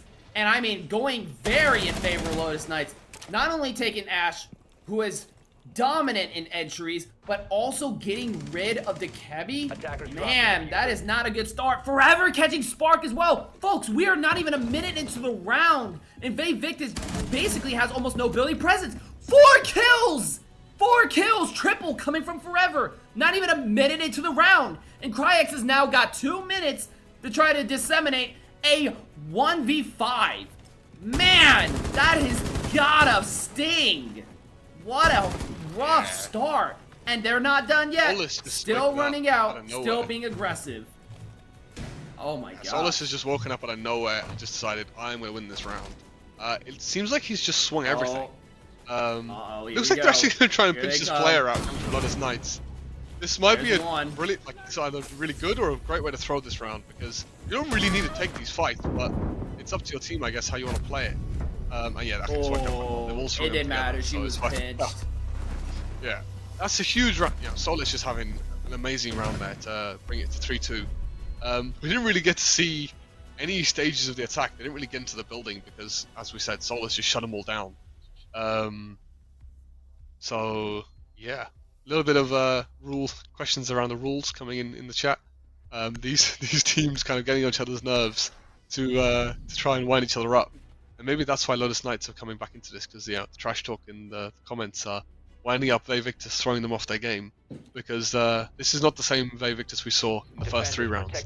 These last 2 rounds they've been just they don't seem as on it as in the first 3. But again, they might be getting complacent because you thought we got 3 attacks. But they also might be too focused on the skins and if they can play Bandit than actually playing the game. So we'll have to see how the last attack for Vayvictus plays out. Because they've shown that they are very competent. This is the first time we're seeing a CC defense as well. So it'll be interesting to see how Vayvictus want to attack CC. It looks like they'll be tricking the main breach. They brought the Buck and the Mav to, I assume, trick the main breach. You've got the Zofia as well. Either the Buck, Zofia, or the Mav. Any combination of those 3 can work together to open the main breach. No Capital, which is quite interesting, and a Gridlock. I'm not really sure what flanks they're worried about, unless they want to go Master side. So this will be a very interesting play, I think. Or they might just trick the breach and push Master side together. That's a very common option as well. No, I mean, it's definitely a very common route, but the important thing is how you hold from below, and I'm not seeing a lot of presence from below, but if Lotus Knights can play stupidly aggressive, just like that, I think it's not gonna really matter. Holy mother. I mean, again, Shuckstrin just going absolutely aggressive and taking the attacking to the attackers. Vayvictus taking Ace out, which is a devastating blow. Granted, they still do have Maverick, Kenny BBL, but if they play aggressive against this player, go for that peek, can take him out, that could be a devastating loss yet again. That could really sell this entire round. I don't know what has awoken in Lotus Knights, but they are playing so violently, forever taking that cloud now. This is just an onslaught of initial entry denial picks. Yeah, the other problem is now, even if you get that far, how do you open up the con wall? Just to give some context on why he's tapped that barricade as well. Con window, as far as I'm aware, if he doesn't have any glass on it either. Huge pick coming out from Coles to kill one of the the Gridlock below, and further pick from Smoke, having all the confidence to swing outside. Basically, you can have the audio of the audio cues when someone is on that window. So it's really well played from our champions at the moment. This is a great round. Vayvictus were looking really, really good, and our Lotus Knights have now looked equally as good to give us a 3-3 split. So this is turning out to be a really good game. We spoke earlier about have Lotus Knights fumbled the bag a little bit, but I think they brought it right back. Lotus Knights having all that experience, having that track record, I think they decided to lock in and basically go, look, we can't let Vayvictus run away with this. So now we hopefully will see Vayvictus be good on their defense as well. We've seen both teams be really, really good in 3 rounds, really, really bad in 3 rounds. So it's all on Vayvictus. I think Vayvictus is on them to set the pace for how they want these defenses to go. If they can get some really clean defenses on the board, starting with basement or better bomb site to start with, anything could happen in this game. I'm trying not to be favourite any team here. Right. So yeah, well, my curiosity is, what my curiosity about this matchup so far is, what was the catalyst here? Lotus Knights, seemingly out of nowhere, decided they were going to play ultra aggressive and got tremendous round-winning, morale-destroying impact out of this early round aggression. And I doubt they're going to let this up on the attack. It could be a change of playstyle. So maybe Lotus Knights were thinking we've been too passive, we're giving Vayvictus too much respect, and then maybe their team captain has got, this could be a huge pick because of the info on the 5 pick. I don't think you can see this player though from the window, but now he is stuck in this position. You can't. But I think you can't. Oh, yeah. So we can see the replay. You can't see him. But the question is though, how do you deal with this now? If you know you've got him pinned, can you rotate someone else to help push this guy? Or do you have any utility to help get him out? So we could see an opening pick going either direction here. Oh my god. He's made it out. So 2 nitros But used that's to get still a the huge Legion loss, back though. out of. Go on, Rick. Oh, the Capcans come to help him, but they had a crossfire from main. So that's a huge pick coming up from Lotus Knights. I think Lotus Knights basically just decided we're going to start swinging, we're going to start getting aggro. That's how we're going to beat these guys. Yeah. And that's what's led to the momentum shift. Yeah, that was such a huge blow. 2 nitros and 1 player down just to recover another. That is the worst trade-off you could possibly get, especially for look at all the vertical that Lotus Knights has established already with over a minute and 30 seconds remaining. That is not a good situation. You want to have nitros on the board to be able to contest that, but now that that is effectively off the board, they're going to be able to get away with this pretty much untouched. Well, except Shekstrin. Spark will be able to take that player down.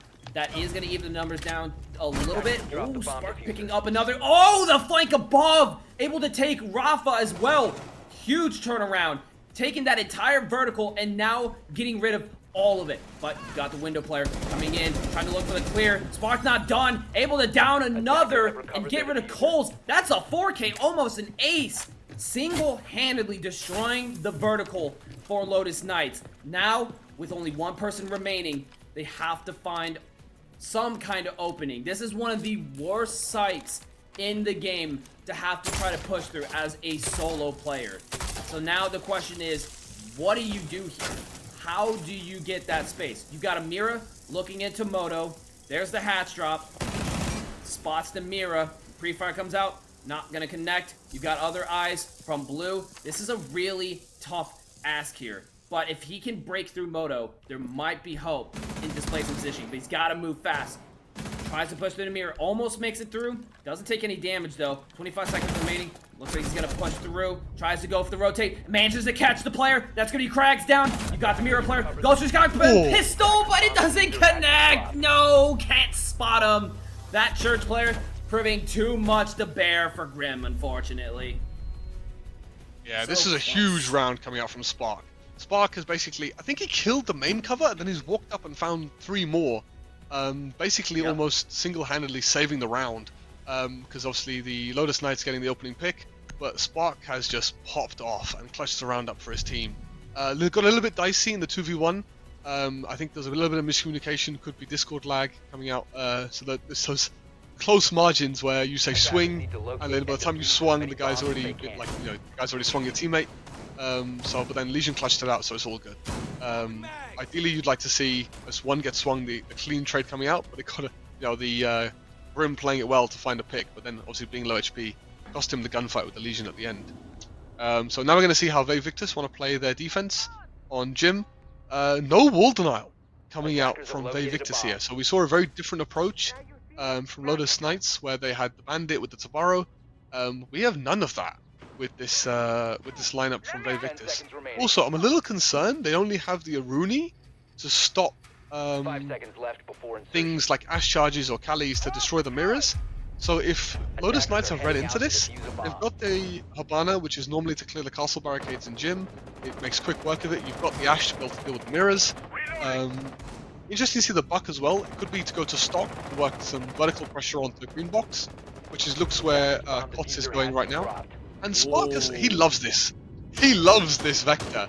He is slamming people with it, with a cheeky run out, I think, on Jacuzzi Breach, yeah. So now your man down as Lotus Knights. How do you bring this round back into your favor? Luckily for Lotus Knights, they brought, and I don't really understand why, but they have brought 3 hard breachers. Thermite, Hibana, Ace. It seems like they anticipated that this kind of aggression was going to come out, because so far, Lotus, they've been kind of throwing out those punches with aggression, and they knew that it was going to come back to bite them at some point, and it looks like it has, but they were able to recover it, take 1 player down. That's going to be Skims. So they're looking to have as many hard breach numbers as possible to ensure they can get the walls that they need. We're seeing just that. Dano going down as well, but they still have Forever on a Hibana, still have an option afforded to them. And I think that's kind of the bigger picture here, is ensuring at all costs they get those walls open while still being able to maintain aggression.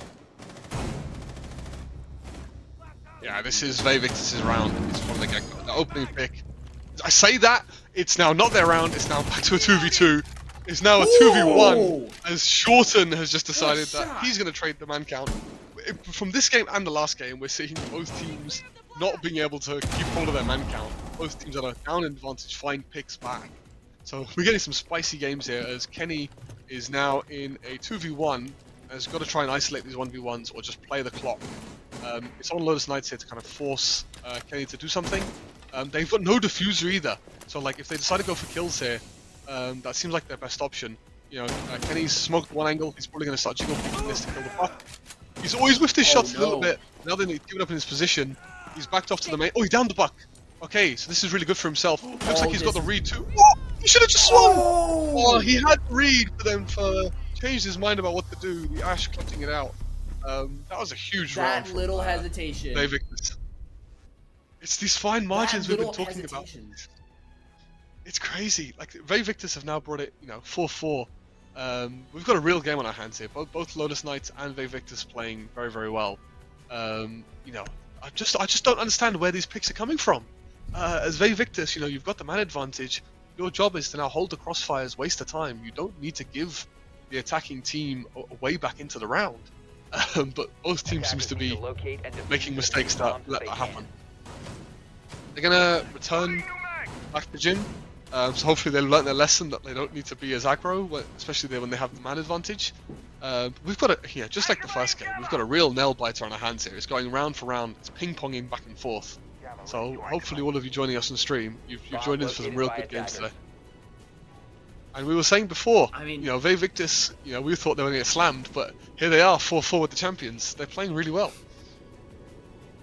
Oh yeah, and I mean, they've been keeping Lotus Knights on their toes, but these mix-ups have been so devastating. I really was questioning the point of bringing 3 hard breaches, but I mean, they were able to still get the walls open that they needed, and they made so much use of that additional aggressive opportunity. Being able to take fights without fear of losing your utility setup is a huge breath of fresh air that Lotus Knights needed.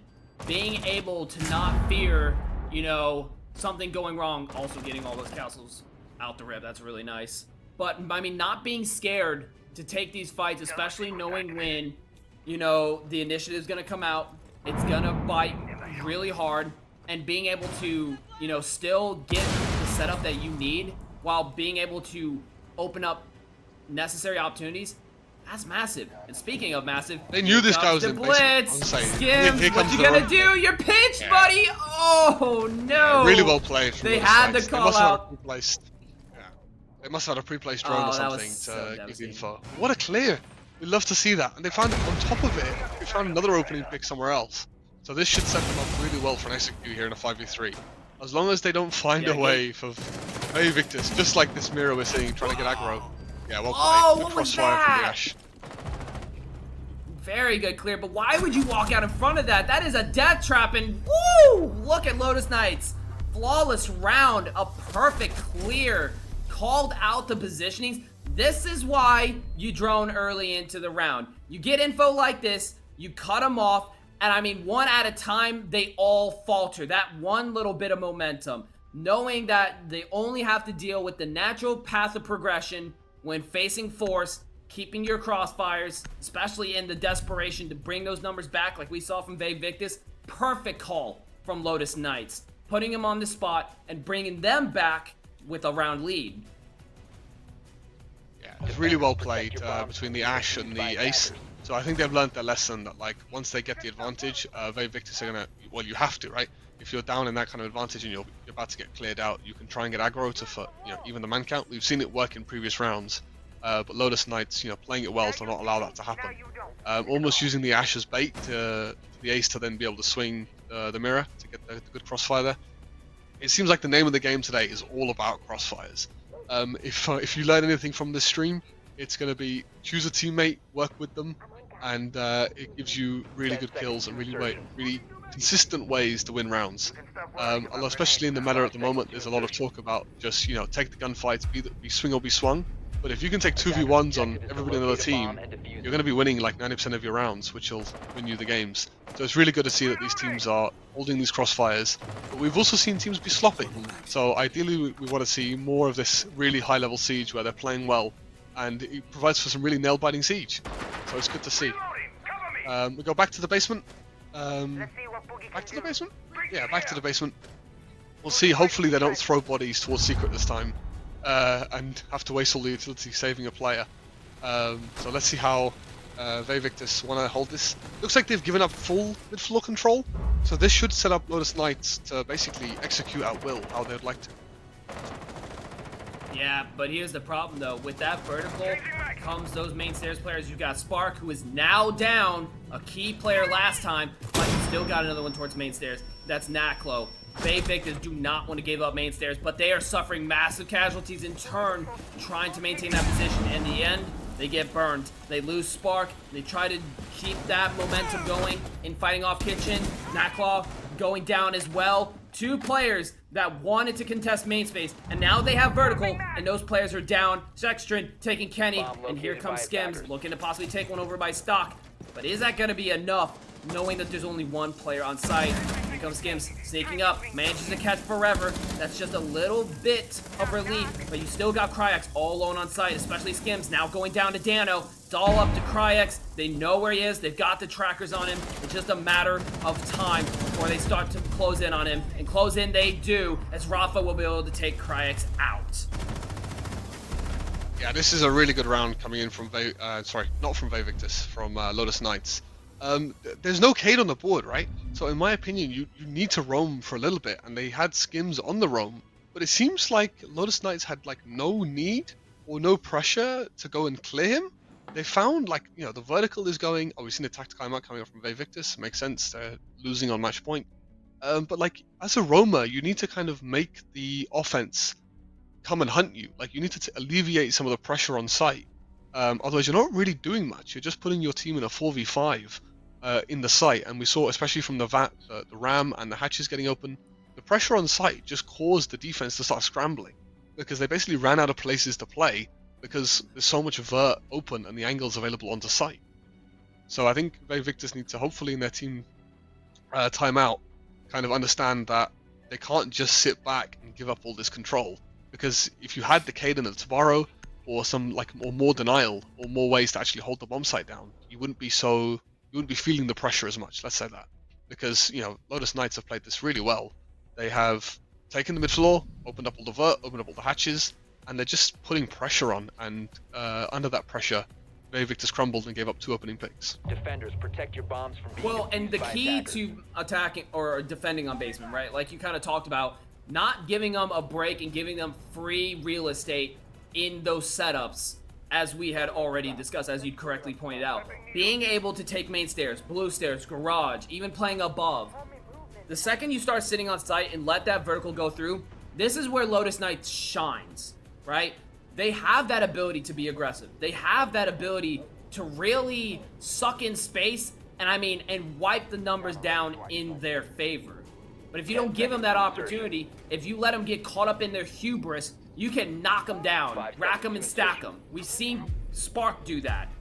And he does that, or she does that extremely well.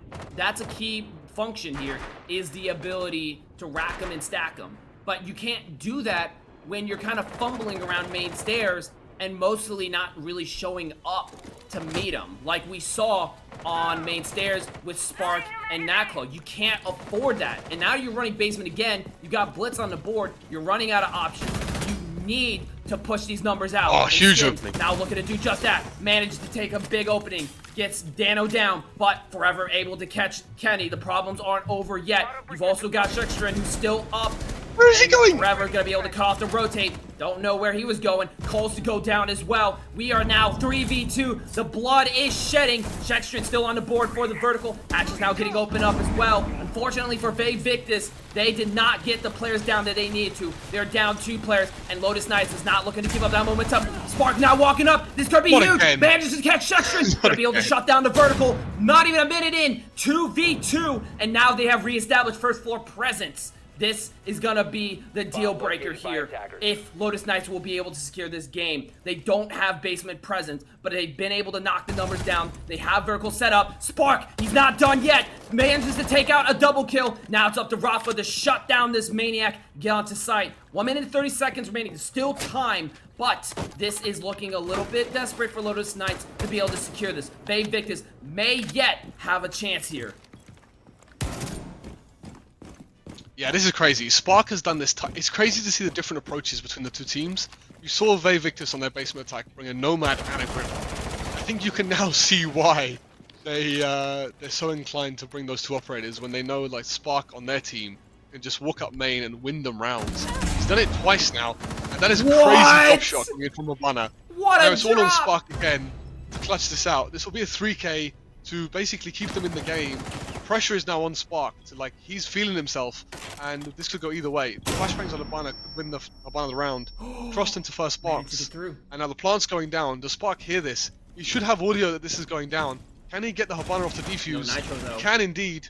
He's got to dance with him now. As long as that he's a fat operator. He's gonna hear Habana's gonna hear the mirror coming. And it's all about. Looks like Spark has played this perfectly. He's gonna have the swing when Habana comes off this bomb. Can he win his 1v1? On the dummies. What a huge round from Spark! Oh, the teabag too! Oh my gosh! Oh, I really thought we were just gonna see a game of Ring Around a Rosie, but Spark was having none of it with that vault up. You love to see it. You love to see it. Oh my gosh. What a round. Keeping Victus alive. Just barely, but they're still kicking, folks. Yeah, it'll be amazing if this game goes OT. If I'm Sparks, I'm probably screaming at my team right now, thinking like, why are you having to let me kill everybody? Like, can you guys shoot back? That's twice he's gone huge. I think in the first round he clutched, it was a 4K to help his team win, which came down to a 2v1, which they just narrowly won. And then he's just had another 3K to absolutely clutch the round again. So he is carrying his team right now.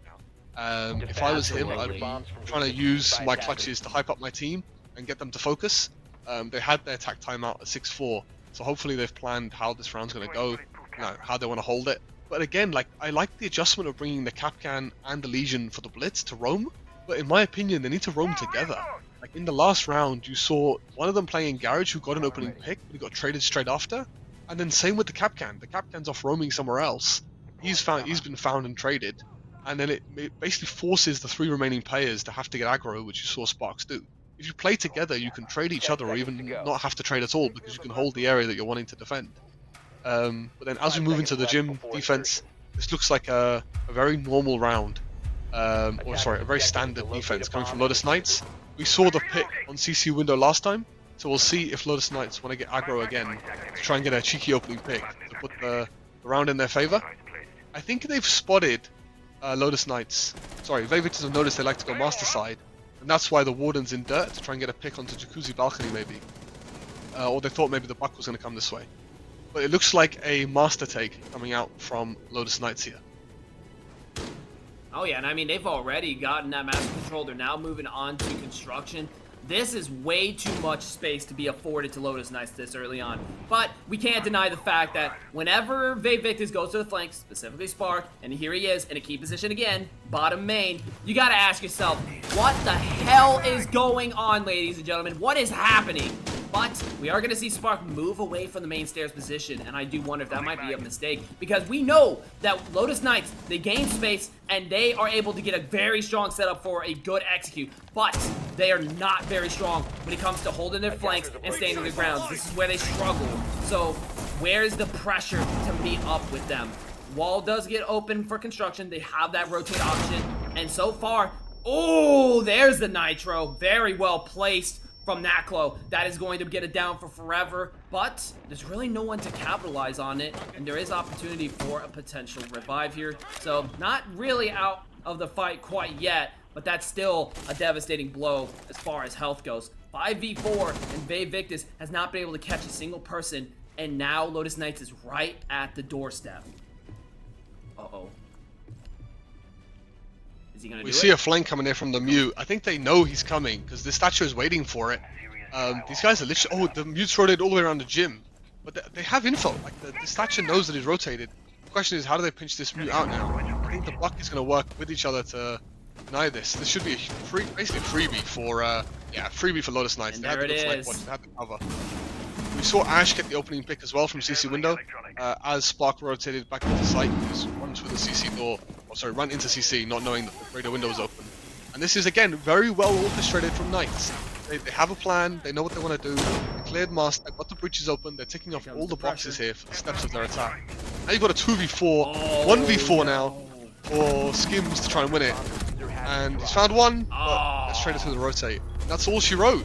Huge rounds coming in from Lotus Knights to be able to clutch out the round. And clutch out the game as well. They needed that flank. I don't know what that hold was towards Jim. Sure, you gotta go, but no, instead, as we see right there, walks right into Forever's loving C8 arms. And by that, I mean getting your head blown off. So, it is what it is, I guess. But I mean, wow. Talk about a close matchup. Vayvictus really put up a hell of a fight, especially in the first half. I mean, Lotus Knights couldn't catch a break. But then the aggression came out, bringing it to 3-3. And then they just were devastating on their setup, catching one after another in getting ready for an execute. And by the time they had to execute, either they didn't need it because everyone was dead, or there really wasn't much firepower that was going to fight back. But man, those flanks, holy crap, Vayvictus with the flanks, Spark, just tear after tear after tear. How do you let that happen? At some point, you gotta acknowledge he's a problem. Well,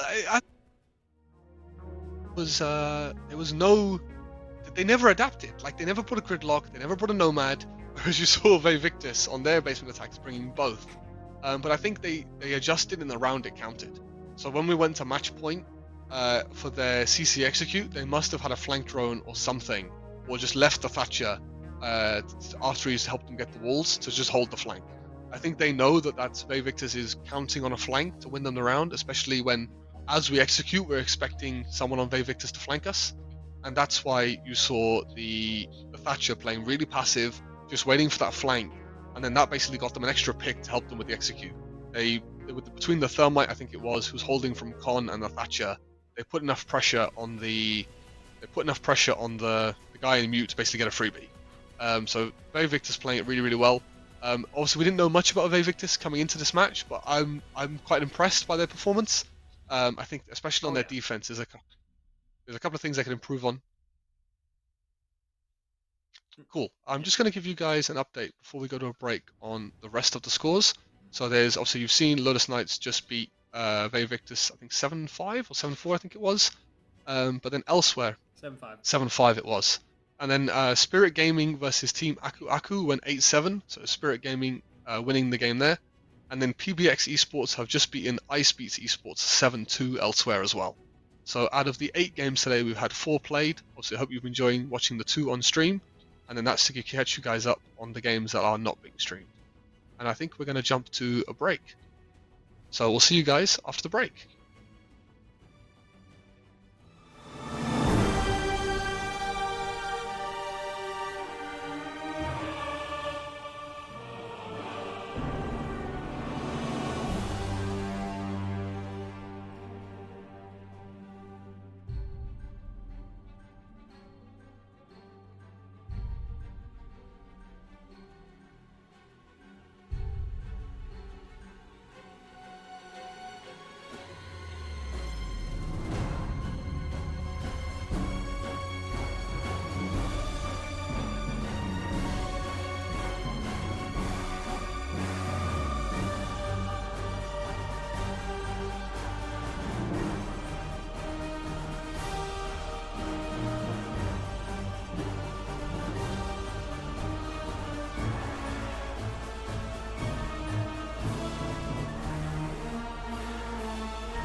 right, and we are back, ladies and gentlemen. We are now moving on to our third and final match for tonight. We've got, oh boy. We have 4 matches. Oh, sorry, 4 matches. Don't listen to me. I'm the North American idiot here. Don't listen to the filthy American cheeseburger eating moron. Speaking of which, I'm gonna eat some burgers after this. Actually, no, I lied. I'm gonna go to Cranberry Festival. Yes, that's a thing we have here in the United States. But in any case, our next matchup, we've got, I'm gonna butcher this, Bio's Kitchen versus Valor Esports. Amgun Species, can you tell us a little more about this matchup if you've got any information? Yeah, I can indeed. So don't butcher my name as well. I've got an easy one. It's Bayo's Kittens, I believe, not Bayo's Kitchen. That would be an interesting team name, but it's all good. Is that what I said? Yes, it is. Oh no! So I think they're gonna hold that against you. So, but it is pretty early out in the States, so I don't hold it against you. So let me go and grab my notes about these teams, and I can try and fill you in kind of what kind of matchup we're gonna have here. Give me 1 second to go and. Oh, which is quite good. So Bank, Chalet, Cons, Border being banned. Oh, we got a Night Haven. Oh, nice. We got one of the newer maps. So this map came out, if you aren't aware, came out quite recently. So I'm going to keep waffling here as we get people into the lobby. This map came out very recently. It's been quite well received by the comp community. So it'll be nice to see how these T4 teams want to play it. So as you can see, a lot of teams favouring to go here. A lot of the other more annoying maps, such as Lair, Sky being banned out from Valor Esports, who you can see their bans on the bottom here. Did you say you'd pulled up the notes, Precious, about these 2 teams? I don't know if we had much to say, because I think they're both relatively new teams, if I'm not mistaken. It's Piercing, really not Precious. Oh lord, what are we doing? No, unfortunately, we really don't have a lot of information for both of these teams, so we're going to be going in pretty raw here as far as information goes. But with that being said, we are going to be starting, so we're going to see what both of these teams really got going on. Here we go. We got the good luck, have fun's coming out in chat, which is nice. So Bayo's Killing starting out on the defense, especially from a pro league perspective. We've seen again people like to play defense. Generally speaking, the defense is the favored side. It's easier. You don't have so much pressure to do anything.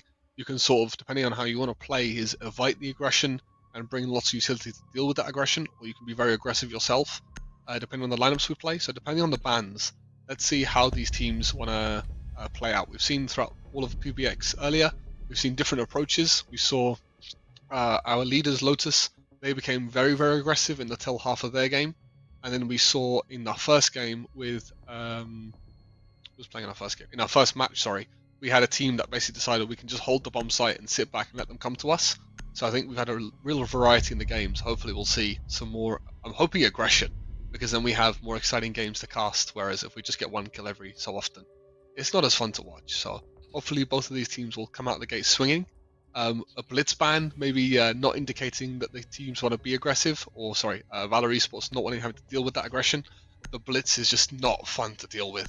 I'm sure as many of us can relate, being charged by a blitz when you're on your own is not an enjoyable experience. Fenrir as well, hugely powerful operator even after the nerf. He makes pushing into the bomb site and the executes extremely hard to do if you haven't brought a Twitch or something to deal with him. And then a Warden ban. Oh, I like this. With Ying being up, this is huge. Now the defense doesn't really have anything to counter Ying and the flashbangs. It could also be for a Glaz play on the breach. We know some of the APAC teams, that's one of their go-to strats, is you cover the bomb plant from the breach. You can switch around really quickly if you do that. So we should have quite the game on our hands here.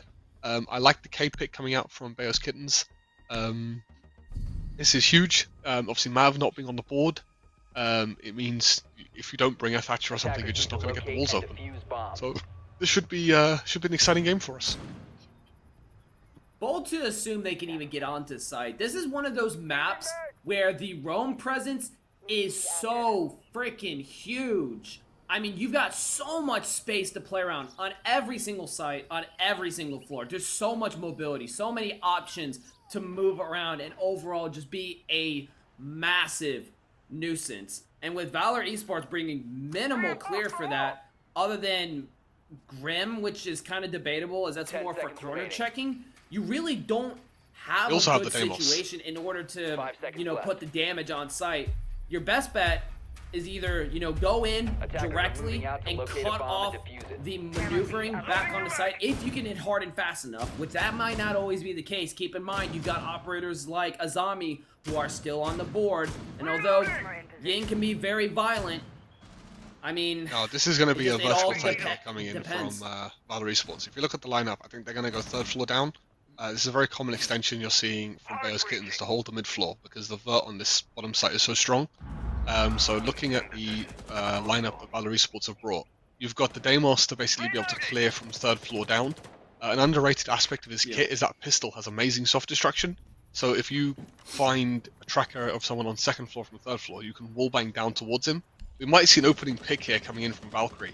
This is basically one of those 50-50s we were talking about earlier. And if Valkyrie's smart, she'll use this opportunity to run away, which she has. So hopefully, if they've got a Deimos ping on one of the cameras, they can hunt this Valkyrie down. She seems alone here on this top floor. Ash is just like going to send it and find this opening. So this is looking really good for Valor Esports. They've cleared the, I think they've cleared the top floor. So now it's basically get the drones into mid floor, use the Deimos to clear out any roamers, and then the execute is with the Ram. So Ram is we're gonna have to see, make sure Ram uses the correct vert to get her team into the bomb site here. Yeah, and I mean, so far, Attackers have located that a first clear, that takes the Nitro out of the board. That's another Nitro now gone. We only got about one Nitro remaining. Wall's now getting open. Valor Esports is looking very good here in clearing that out. But here's the problem with top down, and this is where I'm not exactly for that on this map specifically. This map is a lot bigger than Cafe, which is notorious for a standard top-down or a full top-down clear. You really don't have as many options to do that here, just due to the sheer size of the map. And if you combine that with like a Vigil or something like that, it's problems. And speaking of problems, Valor Esports now losing Banana thanks to Edo holding from the Exo stairs, gonna be able to sustain one from there. Minute remaining, and they're now starting to really go fully underway with the vertical for the basement site. That's gonna be able to pick Benji off as well, and with no basement presence, this is exactly what I talk about when I say I don't like that basement clear. But we are seeing another pick back to back, trying to get some site presence. Nanoverse gonna be able to pick up one. There's that site presence. Both of them on site, but Bayo will be able to pick one out. That's gonna be Nanoverse out of the picture. Harv now going for the plant. Looks like he's gonna stick it. With two slowly creeping up, gonna have to take two fights here, but with not much maneuverability around the pillar, it looks like this will be an easy defuse for Bios Kitten as they get the first round. Yeah, so to break down this round a little bit, the extension from the Legion the Mute, which you see last two alive here, they hanged on to the vending machine area. So the problem with this take is you've brought these operators, but because you haven't cleared and set yourself up on the mid floor, as you can see the Legion found the Deimos, because you're not exactly set and you haven't got these flank watches down on this mid floor, your vertical operators are not confident enough to actually clear anything through the vert. So you saw the Ram in storage actually making vert, but the Cade is like free to fight the guy in the breach because the Ram player is too worried about getting flanked to actually play the vertical. So that's what's cost around there for Valor Esports. I'd like to see them maybe bring some flank watch or have better drone work to protect their guys on the vert. Especially once the Deimos goes down, he's done his job. You just need to set up a camera somewhere around the vending machine area so Ram can actually use the vertical to help her team into sight. And then it basically turned out to be a 2v2 on the bomb site, which, to give credit to Valor Esports, they won, got into the bomb site, but then the retake coming in from the guys off site is what lost them around. The Legion and the Mute played it really well to realise that, oh, actually, we need to go retake the site here, and they played it well to win their 2v1. So yeah, change of site, we're going to go to top floor now, so the first top floor defense for Bayo's Kitten. We finally got a Tabaro Cade combination. So, because there's no Cade, this combination becomes extremely strong. Especially because the Cade is open, you can't get the Cade floor from below, which is a lot of people try to do with the Ash, unless you jump into storage, which can get you killed. So I like this. I think Bayo's Kittens are going to take the approach of, we're going to bring lots of problems, create lots of problems for the attack to deal with, and we're going to win that way, rather than trying to fight Valor Esports head on. I think they're tending towards a style of bring lots of utility. We've got an Azami, we've got a Mira, we've got the Cade and the Tabaro. It's a very strategical approach coming out from Bayo's Kitten, which is really good to see in this run and gun meta that we're in Siege right now. It's nice to see that teams still believe in the sort of Macy J approach of bring in utility and making things difficult for their attack rather than just trying to swing everybody and shoot them in the head. So let's see how this goes. Oh, and I think that having the Azami on top of that, I mean, you just got a very anchor-heavy setup. You've also got the Mira. You got Valkyrie already taken one. Banana down, again, very early into the round. And you've got info, a lot to lock things down. This is a very tough fight to take. Nano gonna try to push through that despite that cover that I was just talking about. But won't be enough. Vest's gonna be able to take that one as well. Now already a 5v3 so early on. This is what I was talking about when I say that hunker down util on IT makes it very hard to get any direct presence here. There's the Thatcher, the 2-brow coming out in turn. Now it's just a matter of throwing that other K charge and getting that locked up. So far, another H charge comes out. Trying to ensure, but that's wall's still not going up. a lot of utility that's going to be burnt. Another 2-brow goes out. We're at 1 minute 15 seconds, and so much time has been wasted on trying to get this breach when you still have all of the Azami barricades that you have to fight through that have so far not been contested much at all. But we are going to start to see a little bit of that contest with Solan now at the garage stairs. You can see something here. Oh, what a trade. Huge take. Perfect trade, but that is going to give Falcony access over to Harv. We'll now have that position in hold, but there's still the walls not going to be successfully breached. That is going to remain open. They're going to have to get out of this position and provide support for Harv, or else he's not getting anywhere. And speaking of which, Franco takes the initiative, takes out Harv, and with Bio at the helm, going to finish the job, ensuring that there ain't even a chance to put pressure on site. Yeah, this is a great round from Bayo's Kittens. So you can see the Tabaro and Cade mechanic coming in clutch. You don't even have to throw another cage. So the way it works is when that cage charge has been thatchered, the Tabaro lasts 12 seconds.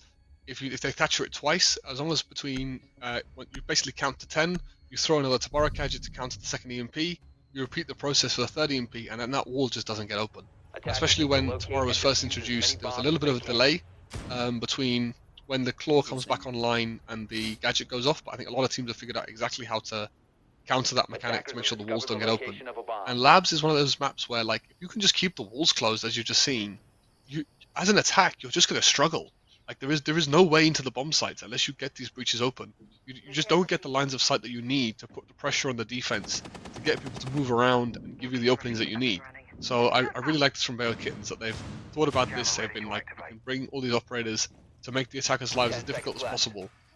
And it's just a really good defense.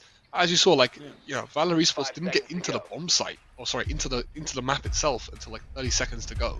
And if you've got 30 seconds to go and you're in a 5v3, because the Ashe and the Doki got picked early, you know, just like losing their 50-50s, then you're not really setting yourselves up for success. So it's all credit to Bayo's Kittens for their strat, but Valor Esports, we're not seeing anything, not really seeing the level of attack that hopefully we would like to see. Maybe they weren't anticipating that these lineups were what Bayo's Kittens would bring, but now they've seen 2 lineups. They should be prepared for it.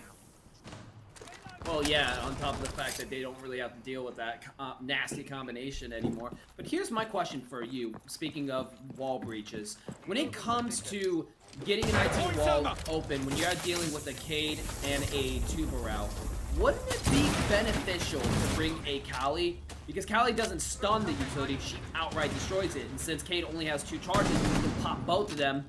Well, that 2-brow is useless. Now you're just stalling time. It's gonna get open. Am I wrong there? It's a very good point. No, correct. Very correct statement to make there. The Kali is a very good counter. The other thing is they had the Doki below as well. And the other thing that is a little bit annoying for me anyway is that they ban Mav. You know Bayo Kittens are ban. Etho's just got a huge pick as the castle while we're discussing this. He's gonna keep swinging this too. He's gonna play close to the shotgun to hopefully get another pick. But like, you had the people below. Like, even if Ashe and Doki go below together, that also counters the K claw very well. Kali will just outright destroy the claw too. They've traded it back. Benji getting a huge swing on the door onto Barry, evening up the man count, and then Solan finding another. We should see another pick here. This is a huge round from Valor. They've just gone, we're just going to send it into the bomb site. We're going to ignore all this utility.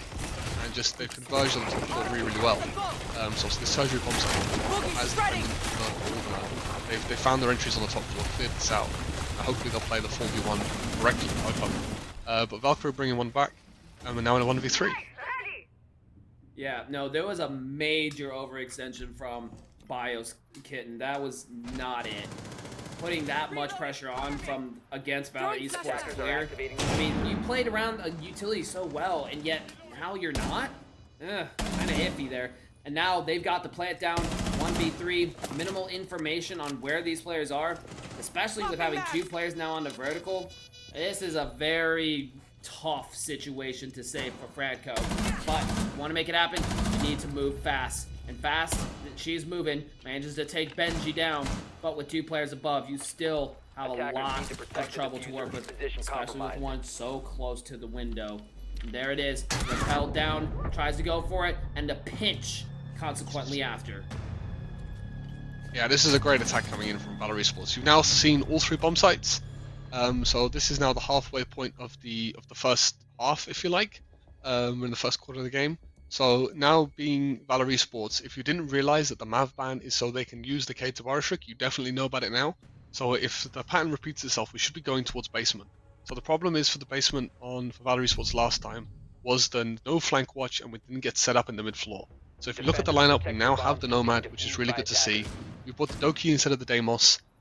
So we still have the roam clear. We can still get the breach, and I think they've realized that they can get the breach by going above. So this is a really good adaptation from Valor, that if we get set up on the mid floor, we can solve all of the problems that we tried to solve with other operators through the vertical pressure. So I like the fact that we've got a Nomad, the Ram, and the Doki. Attackers Between have those 3 located a bomb. operators, if they work together really well to establish control over the mid floor, they'll probably use IQ as an entry. Your entry, if that is the entry, Banana's not having a great day going 10 0-3. seconds to insertion. But they've actually swapped round to not bring the Nomad anymore. 5 And they've seconds brought a left. Sentry. Sorry, not a Sentry. Sentry's the one on defense. They've brought the Recruit, as we all know it, and we know and love, instead of the Nomad. So I don't know if I'm a fan of this change. But I think the plan is they're going to try and take above, actually get set up in the mid floor, so they're happy to use the vertical without being contested. And that's how they're going to try and win the round. So this looks like a really good adaptation coming out from Valor. Whereas it on the side of Baos Kittens, it looks like a very similar lineup to how they were holding this before. They're going to probably have a couple of light roamers in the mid floor. Hopefully the Valkyrie doesn't get picked this time. She was hunted by the Ash ruthlessly last time, so we'll have to see how that plays out. Honestly, I kind of mess with this composition though. Having something like the Recruit, which allows you for two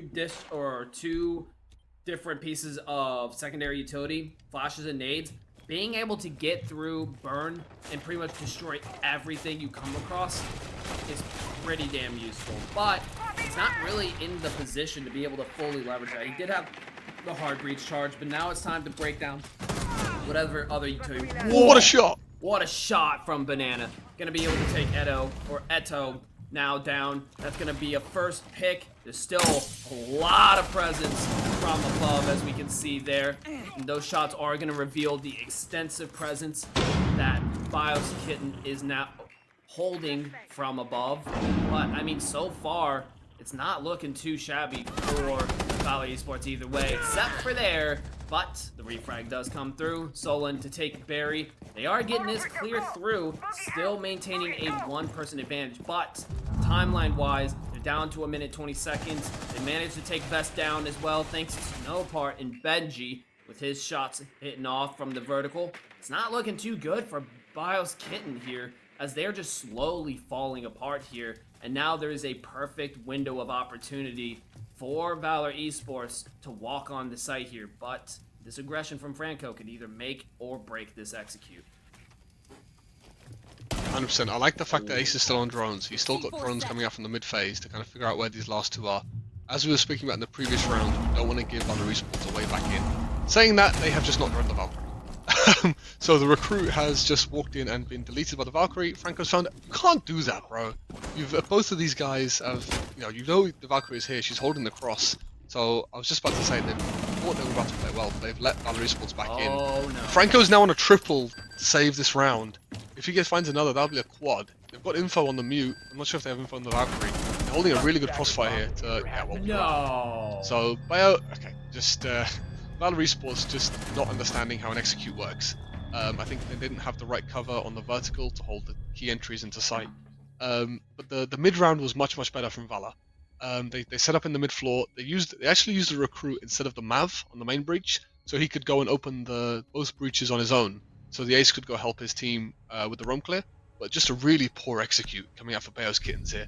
You can't walk one by one to the breach into the likes of Valkyrie, who's really feeling himself on that Attackers MPX. need to locate and defuse I think the they had bombs pressure if on the they can. vert, but just they weren't using it right. Well, and here's the other thing that I don't understand. Why are you walking into a crossfire? Why? Even before that very last pick. I mean, back to back to back, just walking into these crosses, these lines of sight. You have the information, you know what her coverage is, so you know where the potential crossfire is. Why would you all walk into that 1v1, knowing that you have to drop from hatch, which is inherently a vulnerable position? Spread out! 10 seconds Or left before insertion. stack up on each other, something! You can't just Yeah, I think line it was a yourselves case of, up like that. That's not how this 100%. works. I think there was a case of maybe a misdroning, like you saw Ace on Attackers drones. must locate and It defuse could have the been a bomb. case of they didn't actually have a drone nearby. They didn't get to see in the Well, they replay. could- I don't They know. spotted You Valkyrie. can't be throwing executes like that. I completely agree with you. No, So back that's to top floor. devastating. Yeah, 100%. So I think Valor Esports are going to be kicking themselves there because they should have really been on a 2-2 split. But as I said, we've seen this bomb site played already. Hopefully we'll continue to see some more adaptations. I really want to see some pressure from below to help them get the breaches open. Because as you can see, there's the Kane and Tabaro is back on the board. It's a basically identical lineup coming up from Bayo's Kittens. The problem was No last time for freaking Valor Esports. Pally. They got none of the walls open. So if we're gonna attack this the same way, we need to problem solve somehow to get this wall open. From what I'm seeing though, it looks like Valor Esports are opting for. Well, now they're rotating. But they're starting with the meeting side. They're gonna open up the IT breach. But again, we're gonna have the same problem, guys. Like they're gonna Tabaro trick this. Yes, you have the Thatchers, but this is not gonna stop the Tabaro trick. Like, this is just not how this works, guys. So Valor Esports just not learning their lesson here, and I don't think this breach is going to get open. Okay, IQ's now looking like she's going below, so we might see some adaptations to actually get the wall open. So let's see how they deal with this problem. Yeah, I mean, they already lost 2 ace charges, so that's a huge blow. I think they still got 1 more remaining, but either way, we're seeing a complete repeat where that wall is just not getting open, and now that IT front is effectively completely and utterly shut down, especially when you have Vesp still on the board. If you're gonna try to reroute, you need to clear Vesp out now. If you do not get rid of Vesp on that balcony position, you're going to be one-fronted, and it can potentially be a slaughterhouse, especially with Eto on the mirror. And speaking of, able to catch one, Nitro taking Solan, Nanoverse getting Franco in turn, and Eto able to take a double kill. This is exactly what I was talking about. That's the funnel. There it is. And they are getting slammed for it. Bios Kidding looking very great, locking down the site. Here comes the creep up from Nanoverse, but it is way too late now. No one's on the balcony. They've already fallen back. You've got a mirror holding a position. This is spelling trouble for Valor Esports. 35 seconds left to go. Walks up, gets caught by Barry, and then Harv getting caught by Vesp. It's just an absolute bloodbath there, and we're gonna see a timeout. Yeah, so Valor Esports just not learning their lesson from the previous round. Like they had the same problem. Like, okay, so now this is getting a little bit inexcusable where, one, the Mav is a little bit of a giveaway, they want to keep the wall closed. You've seen it in the first round, they Tabaro tricked. You really need to do something different in the third indication that, like, second time you attack the bomb site. That, like, okay, we didn't get anything open, we need to change what we're doing to be able to get it open. And it doesn't, like, we didn't see any adaptation coming out from Valor in that round to try and deal with that problem differently. And it's costing them rounds. Like you're just creating problems for yourself. Not dealing with the problems the defense is bringing. Like Siege is all about seeing what the defense is bringing, especially in comp. And we're only in T4. Teams don't have that expansive of a strat book. They're probably going to run the same strat they're running before. You need to be thinking, what can we do differently to help us out and make our attack easier? We saw somebody go below. They found the Valkyrie below.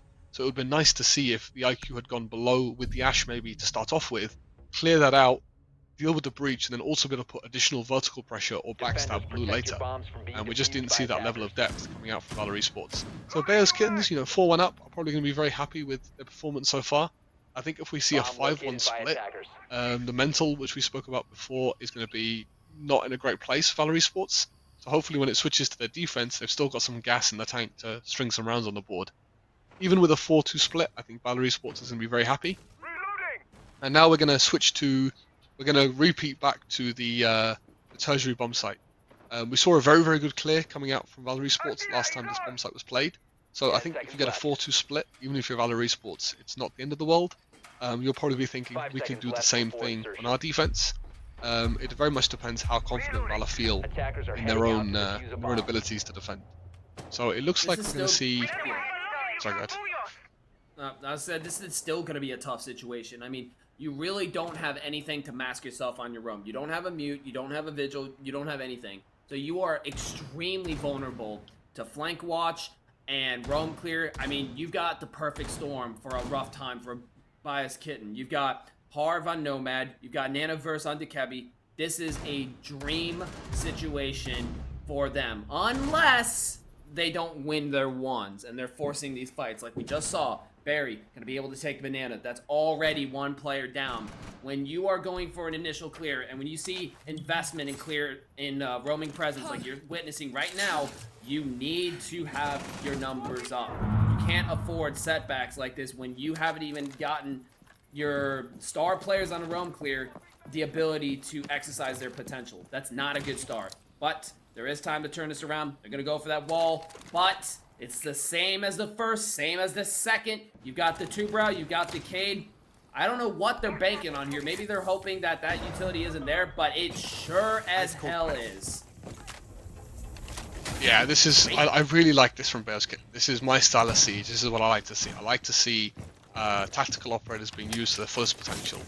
Luckily, we're in T4, we're in COD. This is what it's all about. You can put together really efficient lineups to basically shut out the attackers. And it's just creating problems. The more problems you can create for your attacking team to solve, and the more you wind down that clock, then the easier it becomes as a defense, because the attack will start panicking. We're at like a minute 15 to go in this round, and as far as I'm aware, all they have open is this connector wall, and Ace is going first with the defuse, with no info, and Cade is just free to shut them all down. He's just holding this nice angle, and they have no idea he's holding it, they have no info left. What? Basically struggling to do anything. So now they're all going to walk through this breach into a very predictable crossfire that Bayo's Kittens have set up waiting for them. They're going to welcome them with open arms into the room that we're holding. We've been holding the whole round. It's like, yeah, come at us and try and see if you can pick this crossfire apart with like no info. No info, no utility. We get a charity kill from Nano picks up one. But yeah, this is not looking good from Valor Esports. Hopefully, but this is what we say. We've gone 5-1 for Bayo's Kittens on the one half. Let's see if Valor can flip it on its head and do a 5-1 split on their half. Because that will take them to like 6-2, I believe. No, 6-5, sorry. On their own split. But this is not looking good from Valor. Bayo's Kittens seems to be on a different level right now. On their behalf, I really hope they turn it around. I just have one glaring question. One glaring question. Go for it. Why would you send 3 people or 2 people crouched through a breach into one of the biggest crossfires on this map? Are you crazy? Yes, you might have a ping on one of them, but when you realize there's 3 other people, maybe don't walk into that. I mean, I really don't want to be the negative Nancy here. I really don't. But these are critical tactical mistakes that Valor Esports is making. They cannot afford this. If they keep this up, they're going to be looking at a blowout with Bios Kitten coming out on top. They really don't have to do anything, because in their perspective, if it ain't broke, don't fix it. Why fix it? I mean, it's working great. And the worst part at is, some point, it's not even the bomb you site. gotta either go around. Yeah, you either gotta go around, avoid the problem, or do something different. You can't just Thatcher and Ace and do it 3 times in a row and expect a different result. Are you familiar with the concept of insanity? Because that is what we are dealing with right now. You see me going insane right now, witnessing this? This is insanity. Yeah. Change it up. Fix this. As I said, Good on it's on Valor Valor for now not to giving go them to any ground. I their... gotta add. They are slamming them.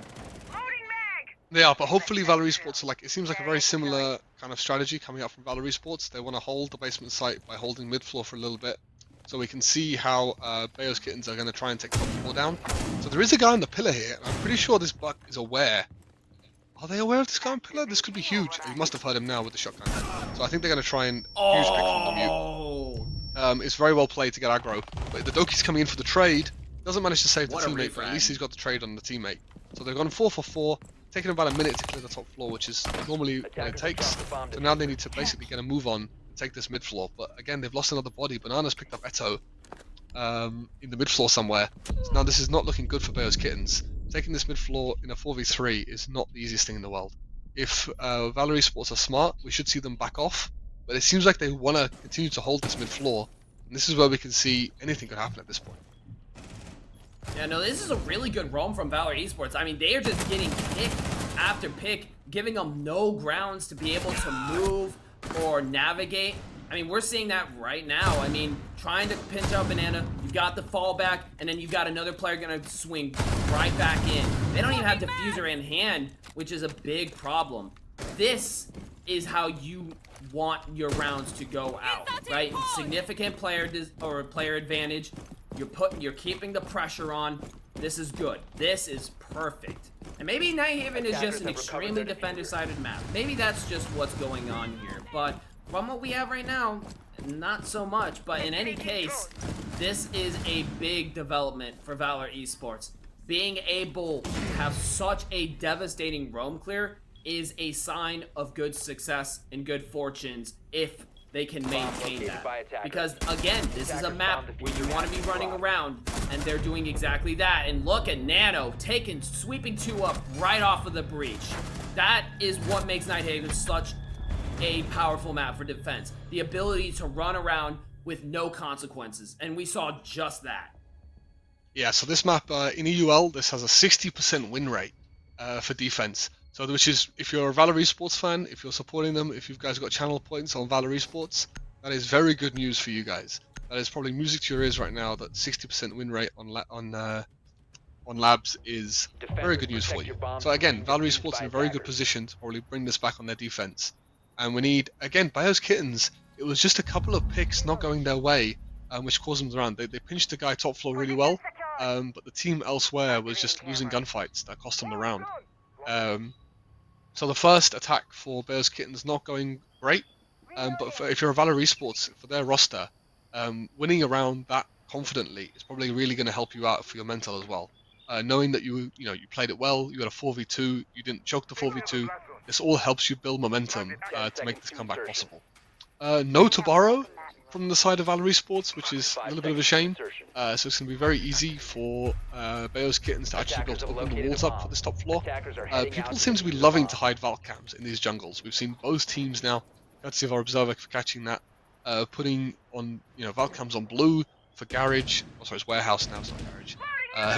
And it should be, these Valk cams I think are notoriously hard to spot. That's why both teams are putting cams in. But again, no to borrow. So I think comparing this to Valor Esports' attacks, Bayo's Kittens will be able to open up whatever they want pretty much and put a lot more pressure onto the site than their counterparts did.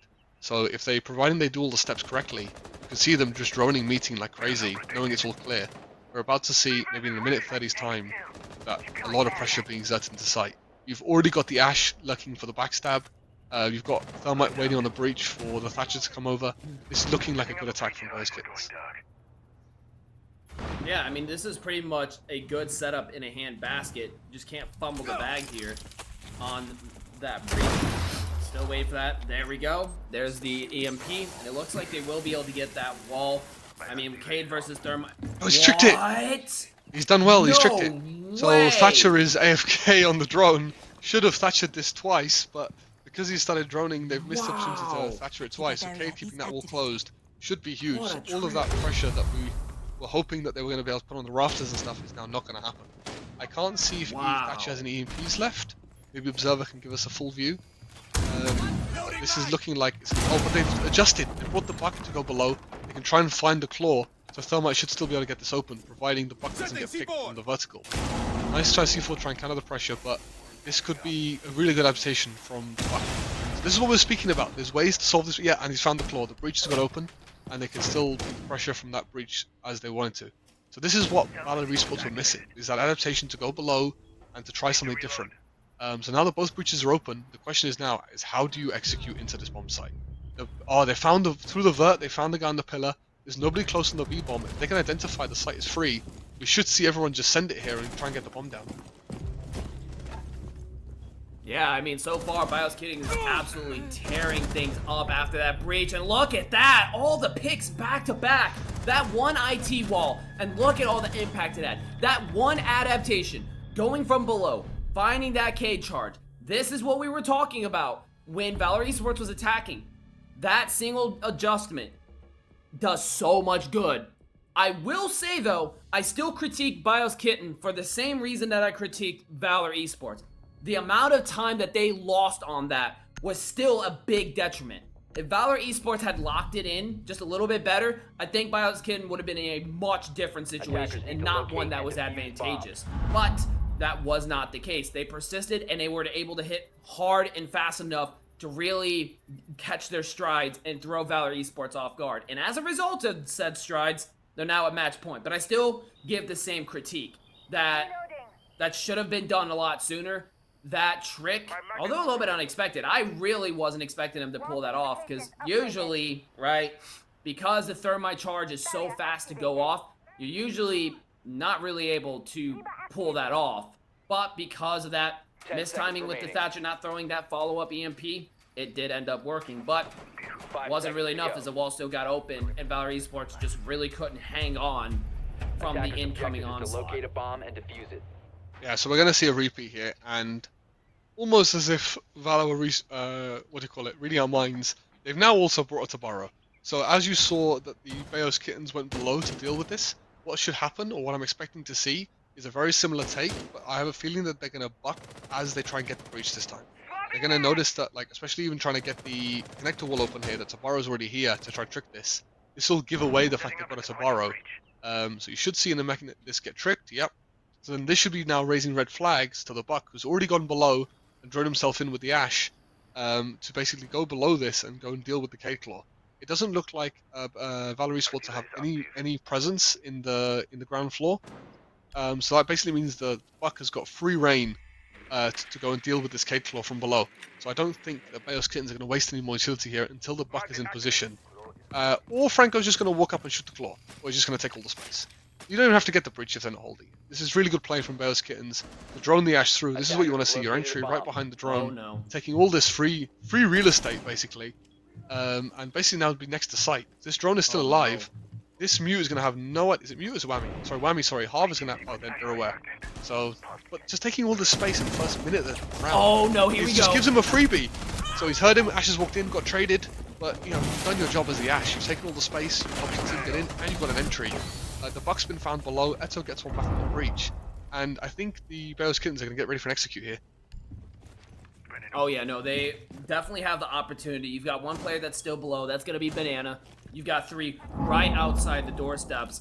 But they do have a pretty good cross on the electrical room, which could prove a problem without sufficient information. They do spot Nanoverse, the Frost, and we do have Banana now coming back. And it does look like BIOS Kitten is a little bit stacked towards his breach. Remember what I said about how I don't like that breach? Because it is just asking for a bloodshed. But it does look like they are spreading out, breaking down a zombie, holding close, Awesome ready for a swing. There comes a swing, tries to go for the prone, but it doesn't work out. It's now a 1v3. BIOS Kittens execute has fallen apart here, but there's still 43 seconds remaining. You've got a zombie holding aggressive around the corner.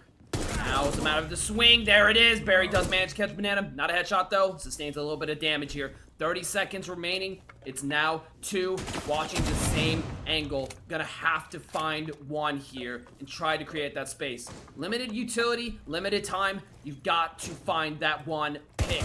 But Nanoverse looking to try to peek us, get a little bit active towards the angle, but Barry just can't find a shot here. Goes a little bit of utility destruction. 10 seconds remaining. A lot of damage coming out. Gets caught in the cross. Valor Esports giving no grounds, keeping them alive for just a little bit longer. Yeah, this is a really good adaptation from Valor Esports. You see that the Cade had made Vert below to counter the Buck that was inevitably going to come. I think that's how the Buck went down. There was a trade coming out, but this is just a really good defense from Valor Esports. They'd adjusted to bring the Tabaro. It delayed a lot of time to keep the walls closed. They held their crossfires, and it was just a really good round for Valor Esports. So they've adjusted. They took notes from why it went wrong last time, and then they've made it, they've adjusted to win us around. They're Attackers still need to on match locate point and down defuse though, bombs. and I like the fact that Bayo's Kittens have now brought a Monty. So we've already seen this basement being attacked. Have we seen?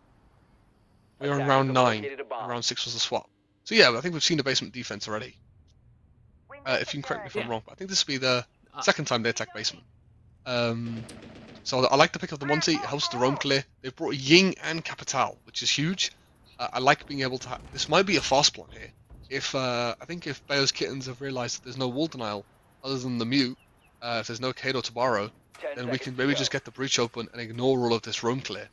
5 seconds. Oh to yes, insertion. so I think that is the plan. So they're just going to send it through the breach here, try and get the Monty into the close left spot where you can Objective is plant to defuse a backwards, bomb. and then that shield can basically stop the cross coming in from Exo to help you get the bomb down. So I think we're going to see a very quick and a very fast attack here.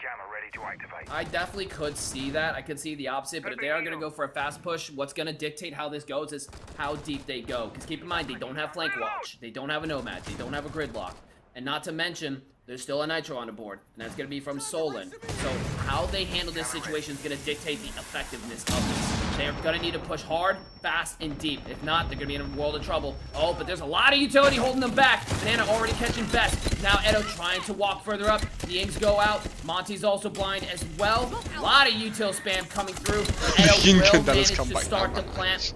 Does get off the plant though. Oh, but Banana's gonna catch Edo. But Barry and Bio will be able to catch 2 here. That's a double kill. It's now a 2v3. A lot of information on Bio's kitten to allow for a pushback. We're now starting to see the rest of our esports catch up back onto first floor. The attack has slowed down. It hasn't necessarily failed, but they are at a person disadvantage, but they are so close to sight. But with a shotgun right around a corner, there is opportunity for disaster and a success story for Valor Esports. They do manage to get the shots onto Franco. Finish that shot, no shotgun needed. Now it's up to Bio, who is on site. They have eyes on him. It's gonna get cut out from Solon with the shotgun.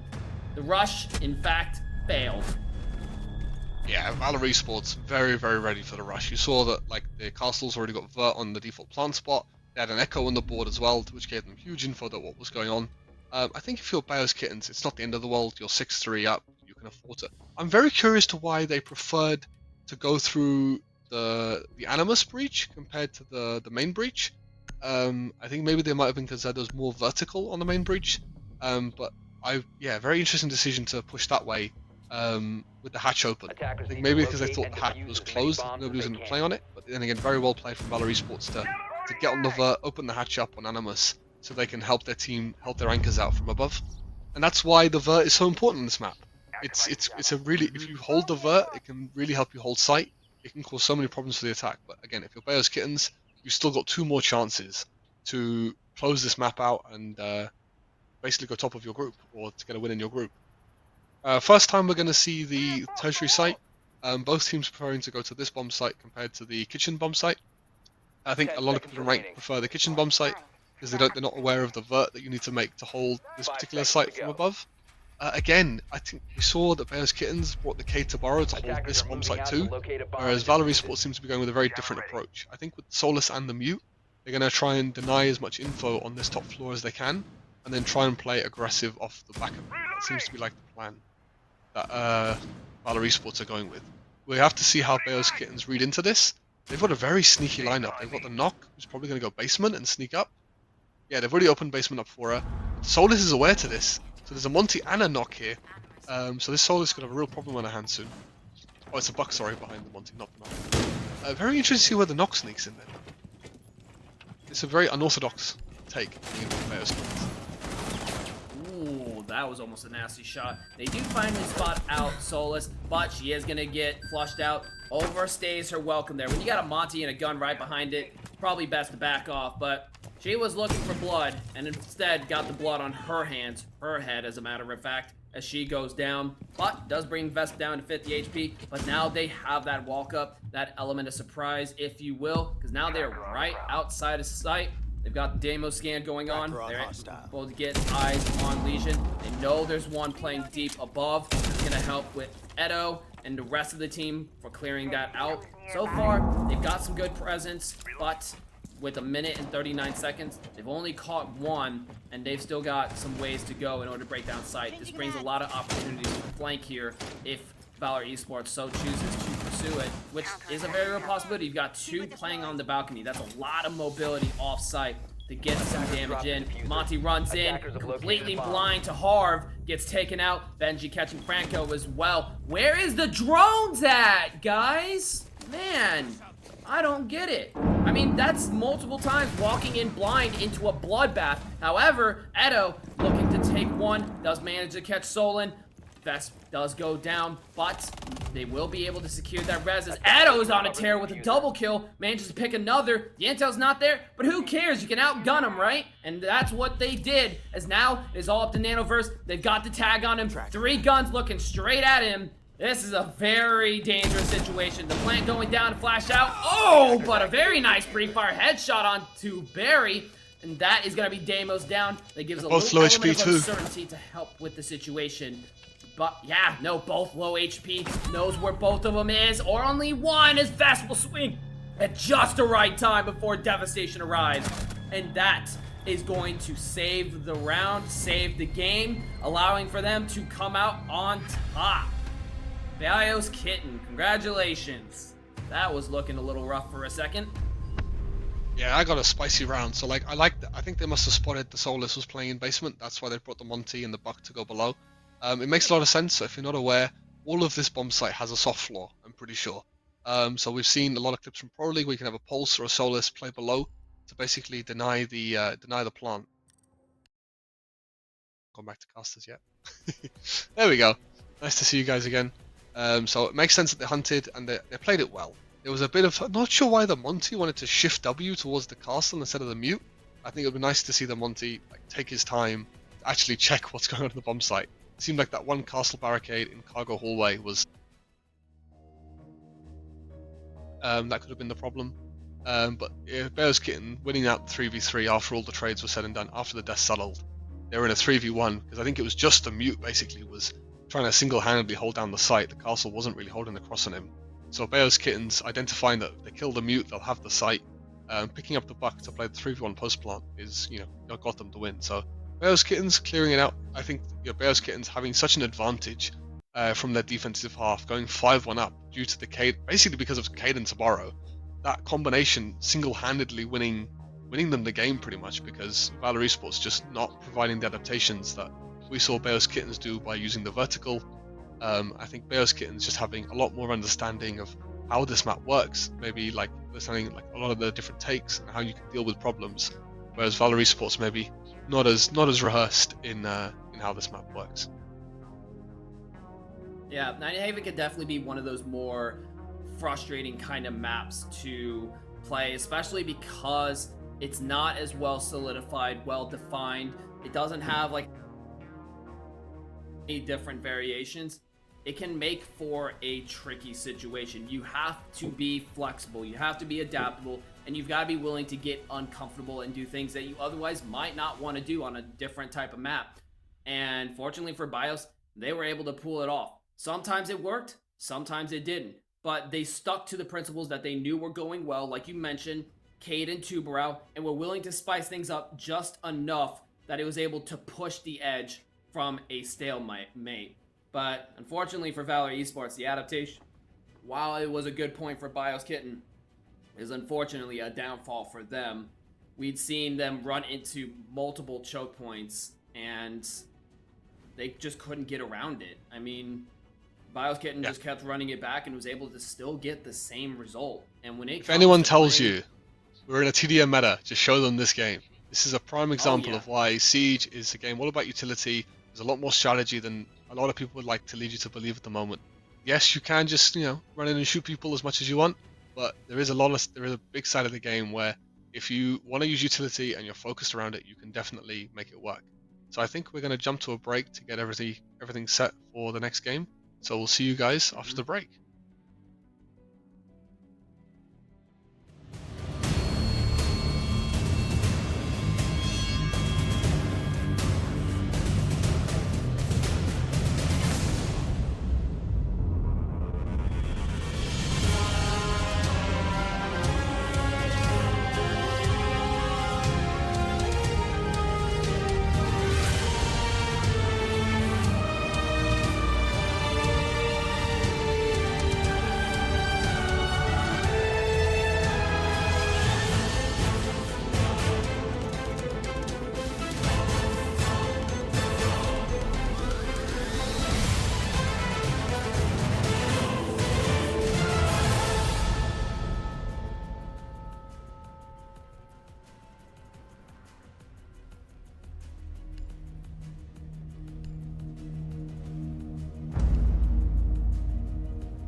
right, we are back, ladies and gentlemen. This is now our last match for tonight. Not making that mistake again. But we have now Nom Nom Elo versus Penta. Guns, you got some stuff for us? Yes, so unlike the last match with Valor Esports, we actually know a little bit of something about these teams. So Penta, they came last 16 in the Voltage Quals, so I'm expecting good stuff to come out from them. They seem like they've been experienced in T4, they've played in some quals and kind of know what's going on. And then Nom Nom Elo also doing really, really well. They've been playing in the Revival League, and they also beat Toxic Monk. No, sorry, they lost to Toxic Monkeys. Oh, sorry, no, they beat Toxic Monkeys in the closed quals. They've also beat Arrow. For those of you who might be familiar with some of the other teams in T4, so it looks like we've got a really good matchup coming up for you guys. Both of these teams, experienced in T4, played in other T4 competitions outside of PBX. So PBX seems to have found some really good teams to get invited to play, or have signed up to play in PBX. So this should be a really good banger of a game to finish us off today. We've had some really good siege throughout all of today so far, so this should be a good game to finish it off. Yeah, glad to hear it. And speaking of good matchup, what better than with, ladies and gentlemen, drumroll please, Clubhouse. That will be our last map for tonight. Can't go wrong with a classic, am I right? 100%. Especially with the way that we saw Clubhouse go out the last time. Oh my gosh. When we last seen Clubhouse, holy moly. Did those teams go crazy? I mean, literally, do we not remember Spark? Holy. So yeah, I think we got something special for us tonight. Yeah, this was Spark's map earlier. He was popping off against Lotus Esports. So we'll see how Nom Nom Elo versus Penta, how they line up. It'll be interesting to see if they follow a similar pattern, similar takes to how Lotus playing, was it Valvea, I think it was. I'm butchering their team name because I'm going off memory here. But yeah, this will be our second time of playing Clubhouse today. And as I was saying earlier, it's a very staple map. Everybody knows how to play it. Both of these teams, I've got high expectations for this game. Both of these teams have played, numerous games at a high T4 level. We're just waiting for Penta to ready up, but we should have some really good siege on our hands here. If I start seeing silly mistakes, and obviously if we start seeing the same kind of performance out of Valor Esports out of these two teams, I'll be very disappointed. Hopefully both of these teams are up for a good fight, and we get like a real, nail biter round for round game to end it off here. That's what I'm expecting. If I don't see that coming, I think Penta's probably going to just edge it out, is my prediction. I think it's going to like 8-7 or maybe a 7-5 kind of game. That's my predictions for this. Piercing, what do you think? How do you think this game's going to go? I'm kind of expecting a little bit more.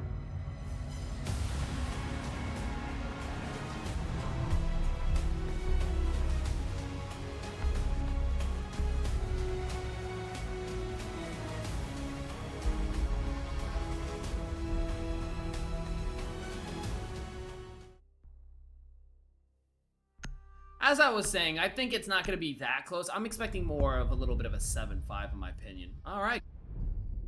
Monty ban? I don't know how to feel about that. Like, I get it. Monty can be a pain in the neck from, like, CCTV. But, I mean, come on. There's so many Nitro opportunities. Okay, the Ying, I get that. I 100% get that. But I don't think it will be that close. I think we'll see a 7-5. Unfortunately, I don't think we're going to see an overtime tonight. Well, it depends. I think if we're finishing regulation time, it would be nice because we've been here for the last 3.5 hours watching some amazing siege. So if we see some amazing siege, take us to OT, I don't mind. But I would also like to have some food. Cast, I think you've got some burgers waiting for you. Have I done a what cast? Sorry. I said, did you ever done an 8-hour cast before though? I've done that. No, I can't say I've done an 8-hour cast. That sounds rough. Yeah. I like the Goyo ban. Oh yeah. On Clubhouse though, I don't know if it's as important as banning it on Bank, for example. Like I'm trying to think of where like Goyo is really, really strong, and nothing's really like maybe it's a target ban.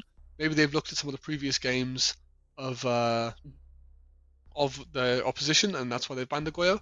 I like the Valkyrie ban as well. As you said, there's lots of opportunities for C4 spots, and things of that nature. So to ban the Valkyrie is really huge. Yeah, the only thing I can think of is that Monty can be a pain in the neck when it comes going down tunnels. The rest of the bands, though, Ying and Goyo seems very specifically tailored. Not so much the Ying. Ying can be an absolute nightmare when it comes to, executes, especially on basement, especially on CCTV. She can be unbelievably horrifying, right? I would know. I'm a Ying main. I can give you a million different ways to make her 10 times more terrifying than she already is. But I'm not going to tell any of you people that, because then you're going to never unban her, and then that means I'll never get to play my main ever again. So screw you. I'm not telling you my secrets. Stay out of it.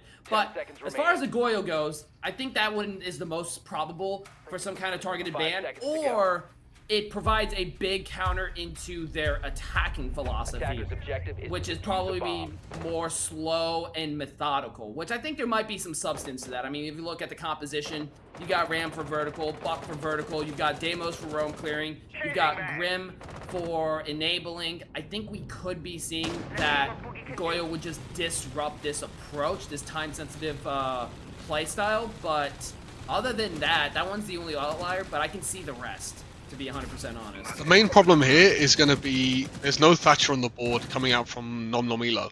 So like you need to figure out a way. Obviously you've got the Habana, so like if you don't know, you can detonate pellets either side of the hatch to try and use explosive blast to deal with the Cade Claw on the kitchen hatch. But the difference between this game and the game we had last time is that Cade is on the board. So now again, as we saw in the last game, this Cade to Borrow combination becomes huge. Because now instead of having to roam and waste some time denying these hatches, you can burn the clock down by just not giving them the hatches at all. So like if Nom Nom Elo don't find a way, Buck is really struggling to open this hatch. Okay, now he's got. That was BS though. That was dumb. Yeah, that hatch just did not want to open.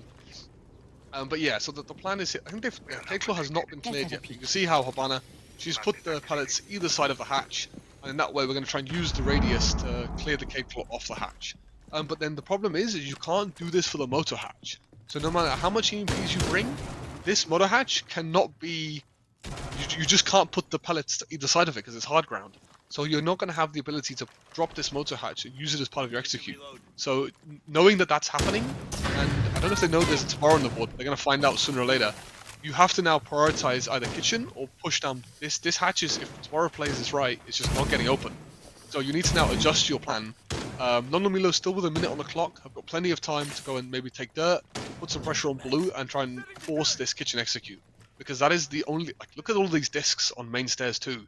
There is a mirror facing this main stairs, and there's no ash on the side of Nom Nom Elo. So I think they've realized that, look, we've got to go kitchen here, and kitchen is the play. And I mean, and they're well equipped to do that too. With the utility matrix that they have right now, they have a prime opportunity to really take advantage of that. But that's not going to be enough though. They're going to have to get something else. Whether it's blue stairs, whether, main, they got to get something else on top of that. And it does look like they are going to be banking heavily on blue. They've got the EMP down. It does look like they're trying to get rid of that Mira. Quez does manage to take Mercy though, which is going to be a hit towards making progress. Down blue is going to be the Deimos. With 15 seconds to go, they got to get moving. Scoppy and Cafe able to take two. Another one as Zar goes down. Smarty does manage to pick one up, but it is way, way too late as Pentaclub managed to secure that round. No questions asked. You gotta move at some point. Something tells me they didn't get the kitchen hatch open. So I think the reason that everybody is, it's like normally what happens is you open the kitchen hatch, you either push dirt and blue together, or you push one of the two to create distraction to get your guys into the bomb site. But something tells me, I think the Habana messed up, or wasn't possible to get the kitchen hatch open, because like the whole team has just funneled down into blue. Obviously, if you're not in blue, if there's nobody on the generator, you're basically dropping into a crossfire from the shield on AKs and the feet holes and the rotate from church. So they basically just walked into a crossfire because they've had no other choice. So something tells me that the Penta Club have found a way to deny the kitchen hatch getting opened as well as the motor hatch, which is what's then forced Nom Nom Elo to basically full 5-man send it into this crossfire that the whole of Penta has been waiting for them with open arms. So not a great round from Nom Nom Elo. Maybe some decision making was not the best, because even if you can't get everything open, you can still at least try and pinch into the site from different angles. You can still go from main, you can still try and open dirt if you've got the hard breach canisters left. But not a great round. Well, sorry, very, very well played from Pentaclub. So now again, Milo looking at the style of play coming out from Pentaclub, I think you have to keep in mind that this is how they're going to be playing. They're looking to stack utility. They're trying to make your life as difficult as possible. And a huge, oh, what a pick coming out from Shire. Again, there's no glass on these windows, so as soon as someone walks in front of it, you can basically start pre-firing, and Shire's played that perfectly.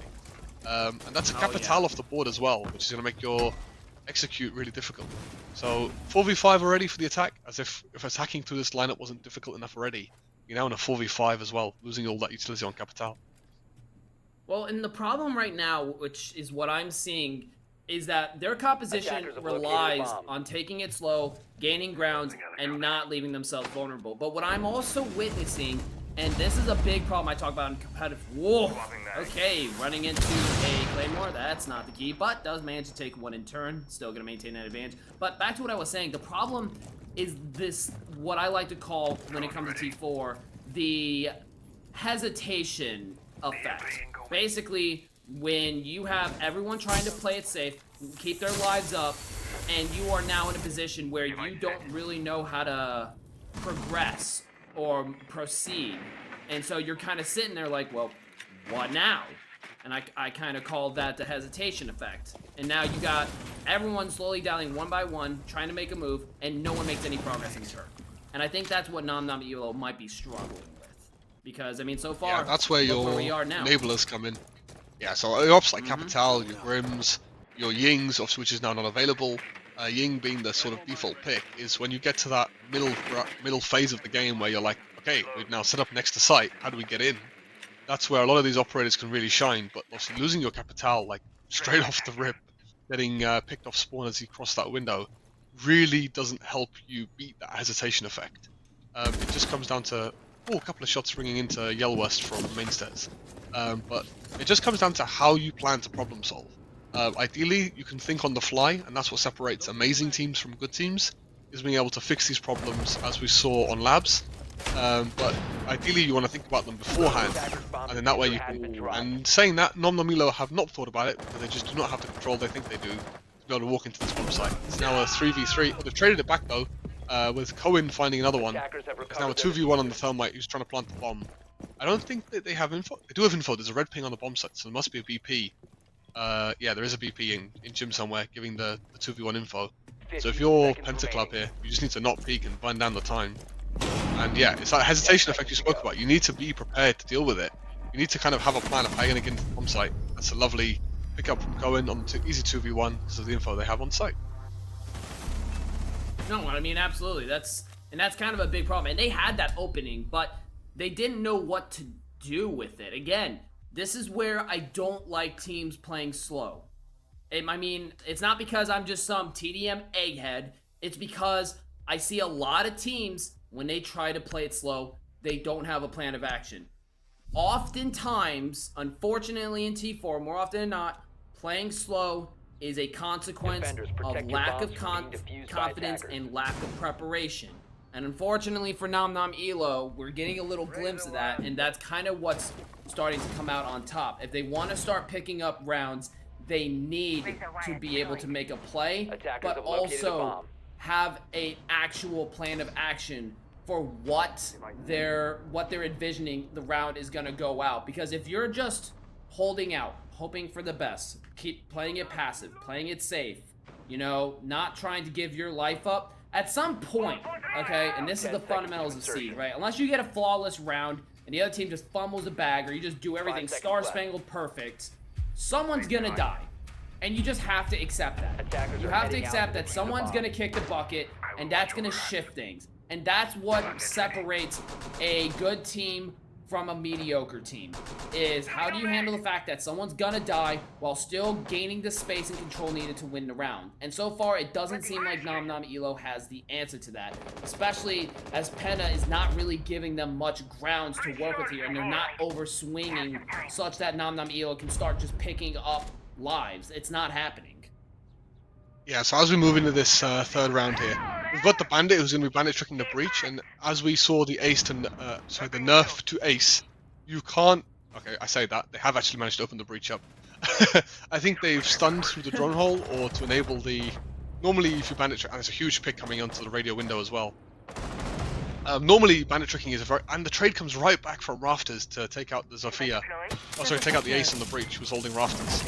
She's looking to get aggro to take out the Grim, doesn't win that gunfight. But bandit finds one and somewhere else, so it's now a 3v3. But I thought that the breach was not going to get open here. Like you can trick both sides of the breach with bandit. Now the ace has been nerfed, but I think that's why they brought the Zofia to stun through the drone hole, so they could actually get the breach open. And that leaves us into a 3v3, so it'll be very interesting to see how Nomnomilo want to proceed to win this round, because you've still got to deal with rafters. Izami's, sorry, they've actually taken rafters, because they killed Izami earlier by the Grim's really nice shot. So now that you've got rafters, you've got the breach, how do you get the bomb down, how do you win the round from now on? Yeah, no, I mean, they have really huge space here. It's just now a matter of, again, well, what now? And that's what they gotta answer. Dead Hunt sustaining quite a bit of damage, down to 44 HP. I'm pretty sure that Capital has all the utility needed to get an execute going, especially when you've got Shea over by blue stairs, still holding, waiting to walk up. You are in a prime position to possibly go for a plant here, especially with the cutoff. You just need to get onto site. We're gonna see Mercy drop off from rafters. I'm not exactly sure why, but with 50 seconds to go, it's pretty clear where the play is gonna come in, and Pentaclub is pretty much locked in on those positions. However, the Grim Bees do start to go out. We might see some kind of execute. One goes down, that's gonna be Dead Hunt. The plant now going in. This is the move, but ooh, the Nitro comes out. Scoffy gonna be able to catch Smarty, and now Mercy, who is outside of the building, is now gonna have to retake rafters and will be unsuccessful thanks to Shia making his way back up. Again, you gotta have some decisiveness on execute. A half-assed plan is better than no plan at all. Yeah, Pentaclub bringing some really good util. So like you saw there was a Nitro in pocket and the 3 smokes. Like as the clock kept ticking, Nom basically ran out of time. They got stalled out. They had that hesitation effect. They were kind of trying to figure out how can we get this bomb down. And that's what your plant denial is for. Like you basically run the clock down to 45 seconds. You've got to deal with a C4 and 3 smokes. You basically got to plant somewhere really weird for that bomb to go down. Otherwise, all of that utility that I just spoke about is going to cut you off. Have located a bomb. So we go back to basement, and it looks like, I really like to see this from Pentaclub, they're going to switch to strat. So they've brought a Mozzie, a Mute, it's basically going to be like an SSG-styled roam, they're going to basically play to extend across the map, and this should, in theory, the idea is that Nomnomilo are going to be thinking, okay, cool, they went basement, they fully bunkered, we should be able to go second floor and work our execute. Whereas in reality, you're going to have like 3 people off site that are now going to be trying to counter the counter of your own strat. So this is now we're getting into real siege, like meta tactics here, where you're trying to bait the other team the first round by bunkering, then you're going to completely switch to strat and basically try and bait the team to thinking that you're doing the same strat as before. So unless Nomnomilo have seen that there's like lots of intel denial operators, they might still be thinking that like, you know, we could just hit the site, like we could just go mid floor, open the hatches, and I don't see any. There's no Jackal, Deimos, or Dokkaebi on the side of Nomnomilo, so this roam clear might be extremely hard to do. If Pentaclub play this well and can burn a lot of time in this style of roam, they'll put them in a really good place to win the round. Oh yeah, no, that will be a great position for them if they are able to solve that timeout. They do manage to make their way into cash, but now they've got to push through bedroom. Right now, Pentaclub is just kind of, you know, showing a little bit of presence and then falling right back and effectively just stalling that timeout.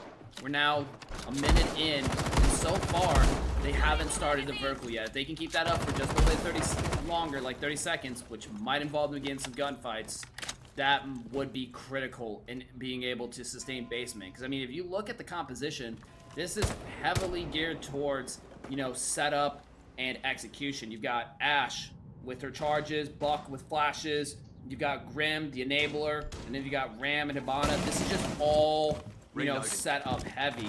And now, minute 30 seconds, still not a lot of vertical going. This is a perfect situation for Pentaclub, as now Nom Elo is on the clock here. Yeah, so like now you've got to figure out, is the mid floor clear? So if I'm looking across the map, I don't know if Nomnomilo have got the info for mid floor. Looks like they're still droning top floor, but this roam has worked out brilliant for Pentaclub. because Nom Nom Milo are just like they have to double check everything. Like I think they've now made the decision that mid floor is clear and we can start going for execute. But again, by the time you've only started now prepping for the execute, there's only a minute to go. Yes, you've got the kitchen hatch open, but the problem is now you've got no enablers. Like you've brought all these operators to bring up the vert. How do you actually get in? Like normally you can drop the kitchen hatch with the Ying, but there's no Ying on the board. So if I'm Nom Nom Esports here, I want to see us take dirt, which there's already a guy holding, and they have no idea because they've used all their drones on the roam. So that's an easy pickup for, I want to say Scoppy here. So you don't have dirt control, you only have kitchen. This is looking dire for Nom Nom Esports. It looks like they might be going, they switched to take, instead of going for kitchen, we're going to send it through Moto. But this is not a great situation to be in. You're in a 4v. It is, the man count is in their favor though. Yeah, the command count's in their favor. They just got to get a move in now. 15 seconds to go. It's time to push in. There's no more time to play it safe. Play it slow. You got one in church, one in blue, one in armory. Tries to go for the plant, but he's completely exposed to cowing. The drop comes down, but it's much too late. 2 seconds to go, and there's no one to go for the plant. Huge. That's gonna give. Wait, what?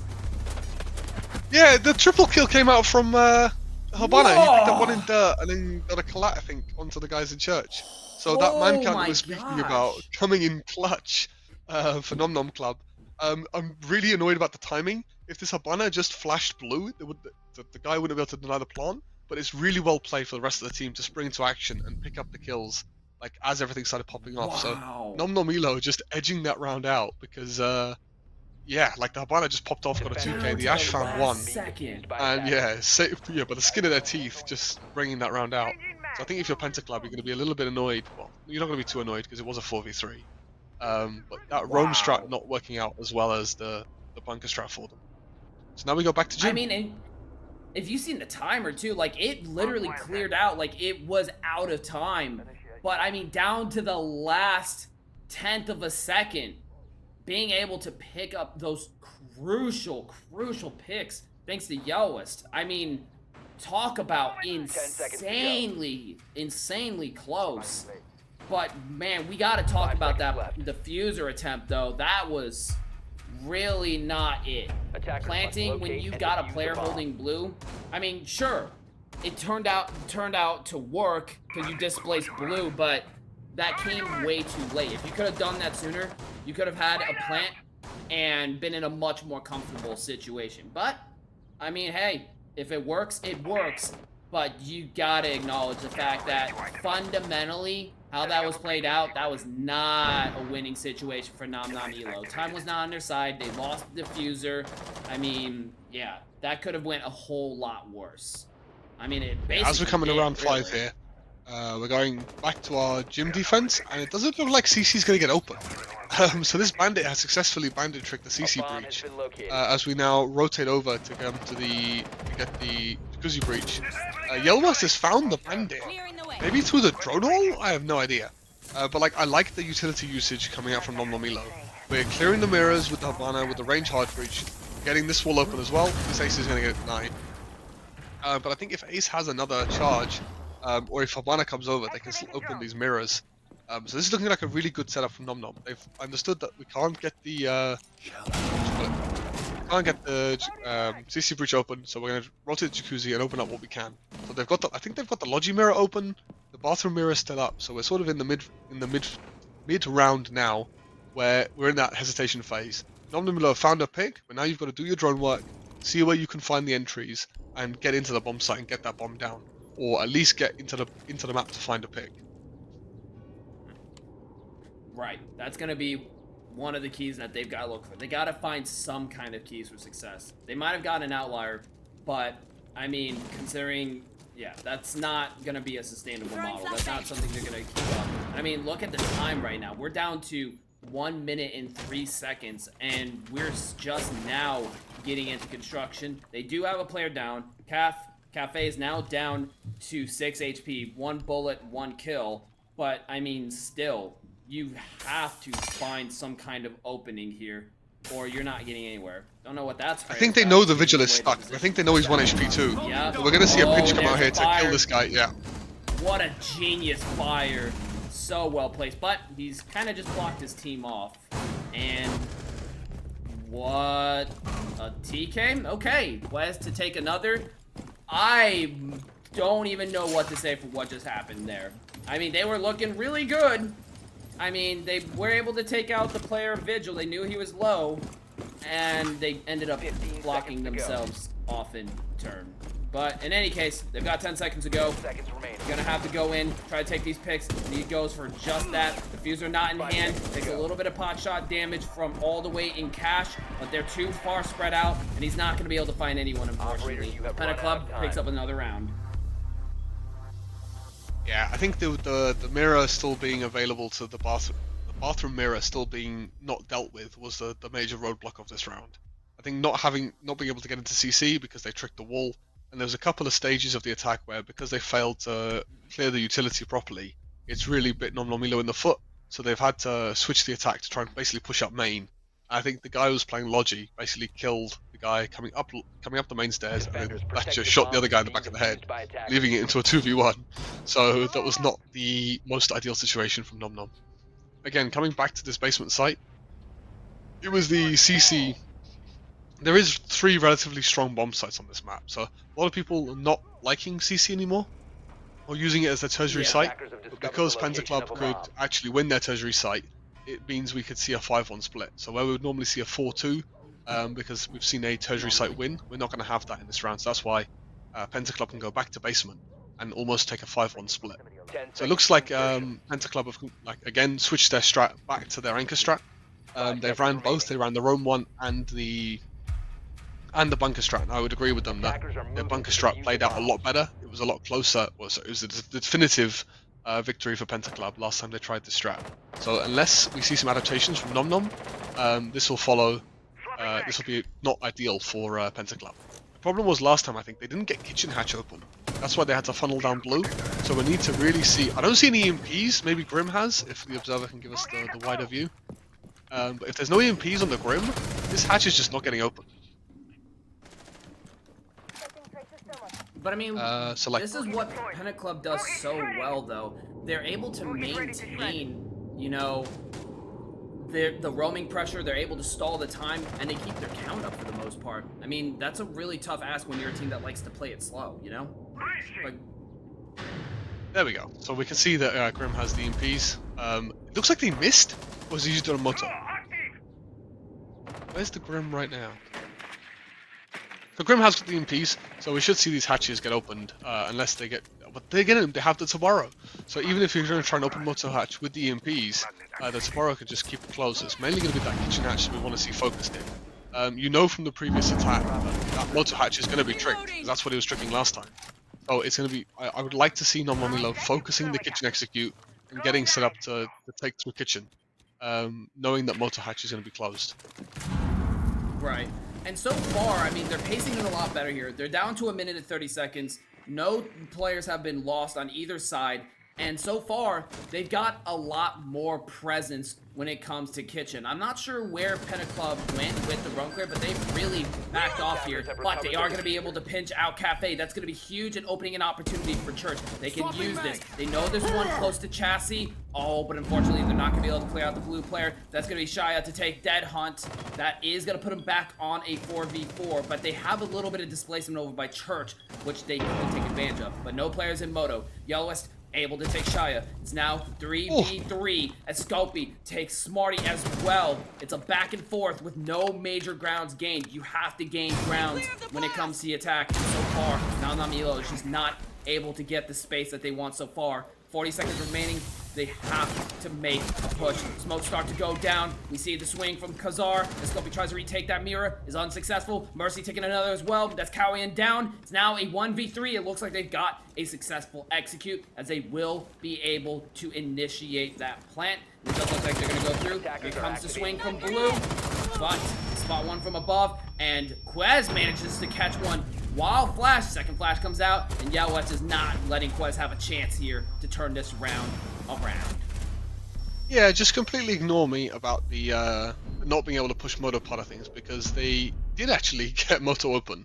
I'm not sure how that happened when considering there was a Tabara on the board. I know last round it successfully tricked, but maybe Penta Club tried not to trick it this time.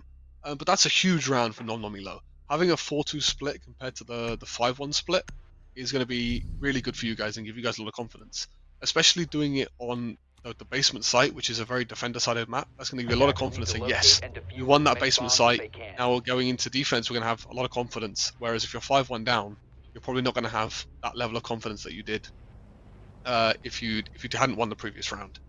So really, really well played from Nonomilo. They got the hatch open. The main thing that won the round was the pinch between the moto hatch and the main guy. So obviously, if you're stuck on that mirror on main stairs and you're holding towards main stairs, swinging the mirror, the way that mirror setup was played is there's nothing stopping someone from dropping the moto hatch and just shooting you as they drop. The way the angles work is it's very, really well played from Nonomilo to pinch two different players to win them the round. They pinched the mirror originally, and the Cade who retook the position. So really well played from Nonomilo. And now I think Nonomilo are gonna attack. Sorry, gonna defend this basement site in a very similar way to Penta Club. And as you were speaking about earlier, they've brought the Cade. Penta have brought the Cade because it destroys the Cade claws, and then that means it's relatively easier to get these hatches open. So that suggestion that you made earlier in a previous map on Labs, Penta Club were listening, so they've brought it out. Yeah, no, and that's going to be helping them big time in order to deny much movement from basement, which, I mean, now is their chance to really put on a good showing there. They were able to bring back some kind of momentum with how they were able to push out basement. And I mean, and they did it very clean too. The pinches, the coordination was good. If they just could keep that up, you know, that would be beautiful. And even that, right? Pushing out from cap or CCTV like that, chef's kiss, wonderful. Keep that up, and we'll have a much, much closer game. I mean, they are keeping their roam up, and so far, Penta Club hasn't really made much progress on them. Yeah, so this is a huge pick coming out from onto Shire. So the Deimos, which is going to be the main tool you use to roam clear this, I think the Legion's basically communicated there's one on Gym Window, this is a freebie if you swing it. And now, because there's no Deimos, you can now go and lurk into Shrip and waste so much time because they've got nothing. I think they have no idea that he's gone there, because this Habana is just acting as if, like, you know, it's all clear. So this could be a huge backstab coming in later off of the back of knowing that you killed the Deimos. So I think Penta have just assumed that everyone's rotated back to site, and they're going to be playing the 5v4 on site. So what we'll see is, as this execute comes in, teammates from the side of Nom Nom basically telling Legion, look, now is your time to go and flank. We'll have to see how this round plays out. I'm assuming maybe Penta for the flank cam. Very much depends how this round is going to play out. The way that they're positioning so far tells me that they are not tracking that Legion is all the way in Strip Club. And that is an extremely dangerous situation. I mean, you already now have Dead Hunt being able to catch another player all the way in church near Moto. This is a very deadly game for them to be navigating. The fact that there is a lurker still out and prowling about that they don't know about. They're down 2 players. It's a very ugly situation for them. They are going to be effectively surrounded at all fronts. And there it is. There comes the flank. Smarty to take Quez. And here comes the problem. Cowian does manage to get the refrag, but now they are both funneled towards kitchen drop, which is one of the worst positions you can be in. It does look like we will see a rotate, but with 20 seconds remaining, they're going to have to force a less than ideal opening here. And we will start to see the walk up. The hole's getting opened up thanks to Cade. Takes one out, but the refrag comes through. It's now a 1v3, looking to try to push through Moto, but that will be where the journey ends. Yeah, really good defense coming in from the side of Nonomilo. So yeah, this is 4-2 split for Penta Club. There's no reason why Nonomilo can't do the same on their defense, and they've played it very, very well. That opening pick onto Shire like really opened up the round for Nonomilo. Basically letting the Legion go and lurk and setting them up for success, especially in, like we see it across all of comp at all levels. If you get that opening pick, I think it's like 70% of rounds go in your favor, or something. It's a crazy stat like that, where that first pick, if it's not traded, basically sets you up for success. So it's good communication between the Legion and the Azami to work together to basically counter the pinch. So I'm liking what I'm seeing from Nonomilo. If they keep this up, we'll have a real spicy game on our hands. Oh yeah, Penta Club just yeah, both teams seeming to struggle a little bit on attack so far. So as we move to Gym, no mirror from Nonomilo. So there was no mirror on basement and no mirror for this top floor either. So Nonomilo are going with a very different strategy to how Penta Club chose to defend this. And I don't know if an operator as strong as Mira, I don't know if it's wise not to use that operator, but it seems like it seems like just an effective lineup to defend this bomb site. The principles are the same. You're going to try and hold on to cash for a bit. You're going to try and deny the breach for as much as you can. But there's no castle either, so I'm not really sure how you can keep this breach closed. Cade is also available. You do have a zombie though. So that is very true. So maybe we can just keep putting his armies on Jim. But I'm not seeing anything to stop people. Like, I don't understand why we wouldn't just bring Cade here. So very interesting strat coming out from Non-Milo. Maybe this is just the strat that they run, and because normally Cade is banned. I'm not sure. But looks like Penta Club are struggling to open Jacuzzi because of this bandit trick. But then again, they shouldn't be because of the Kali. So let's see how the round plays out. Yeah, it just seems like everyone's kind of mismatched in their positioning. You've got, you know, the Jacuzzi wall open. You've got Bandit all the way in CCTV. You've got Callie by the windows when trying to get the CCTV wall. It just seems like a positioning mismatch. And speaking of a positioning mismatch, Dead Hunt managing to catch Coween right out in the open with no support from Garage Balcony. That'll be a free pick, as they will be able to get away from that. But they are starting to collapse on CCTV. You still got 2 players over by Cash and Mainstairs. You do have a ping that could be quite tragic for an impending pre-fire swing. Still holding that position, still waiting. Does catch one of the drones though. Still hasn't managed to take over CCTV, even though there's now 1 minute and 30 remaining. And that down isn't helping anything either, as Dead Hunt takes a double kill onto Cafe. Tries to start the vertical, looking for that Cash player. But I think it's now time to rotate, considering they still haven't gotten this position yet. Mercy taking Shia as well. This front is just completely falling apart, but Penta Club is still keen on trying to push this position.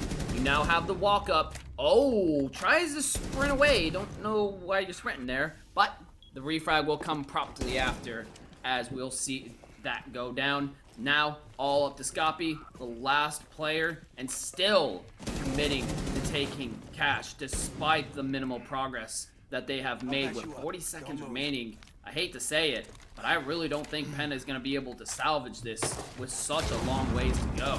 Oh, huge C4. The Nitro. Ooh, a triple kill, though. Okay. This is, I'll say, this is, who's on a triple? Was it the Mute? The Mute was on a triple. So Scorpion's gonna have to get a triple of his own if he wants to clutch this round out. But Penta Club basically struggling just as much as Nomnomilo on their own attacks. I don't like the fact they only put 1 hard breach. I know they had the hard breach abilities on the Buck to open up CC, but like because you don't have there must have been a miscommunication or something to not get that wall open, because the Mute's been able to swing CC window and kill somebody on the balcony. Once they've got, ideally you want to get CC and Jacuzzi open at the same time, so you can pinch into the middle. But that breach took them forever to open. I'm not sure if Grim didn't have EMPs or they had to rotate the Kali, but that initial kill from the Mute all happened because they didn't get the CC breach open. And then I think there's a little, I don't know if this is intentional or not, but the Warden has run across to bait the Ash into swinging, and then the Mute has traded the Ash, which I think is really cool. If that was intentional, it's really good team play from Nomnomilo. But again, I think it's just the strategy of both teams not quite being where it should be to make these attacks a little bit more seamless than it should be. As we were speaking about, there was no mirror, there was no castle, there was not really anything to stop Penta Club from doing what they wanted to open the breaches and stuff. So I think they shot themselves in the foot a little bit by not just attacking in a bit more of a convincing way. Because if you had the EMPs on the Grim, that breach gets open very quickly, and you don't lose a player that's on highway. So I think Penta Club also struggling just as much as Nomnomilo here. So this is going to be a matter of who can break the deadlock, who can get their attacks, who can basically sort out their attacks. It's all on Penta Club now because of the site switch. So here we go to the 3rd bomb site. Go ahead, this is what I find so confusing, though, is just the pacing of the attack. Both teams, on a map where players are very familiar with, are playing very slow and not really adapting. We're not seeing a whole lot of rotations, or if the rotations do come out, they have very minimal impact, and it just doesn't seem like these attacks are really going anywhere. Both teams just farming defense rounds. And again, we're already seeing a start to that. We got Dead Hunt finding Quez. And you've got Smarty hiding in strip, even though it is known that this is a hiding spot that likes to be utilized, managing to pick up 2 players not even a minute into the round. It just seems like both of these teams are struggling so hard with attack. And there goes Coween as well. Now 2v5, and we're not even a minute into the round. Scopey manages to pick one up. That's gonna be dead hunt down. That little streak is now over, but either way, I mean, just horrendously unfavorable odd on attack. And with that in mind, it's kind of a miracle that Namnamilo was able to pick up 2 attacks, because both of these teams are just struggling here. And Pentacle is struggling harder right now. The Jackal through strip, I really don't get it. Like, if I'm looking at this lineup, it looks like you're going for a CC rafters sort of take.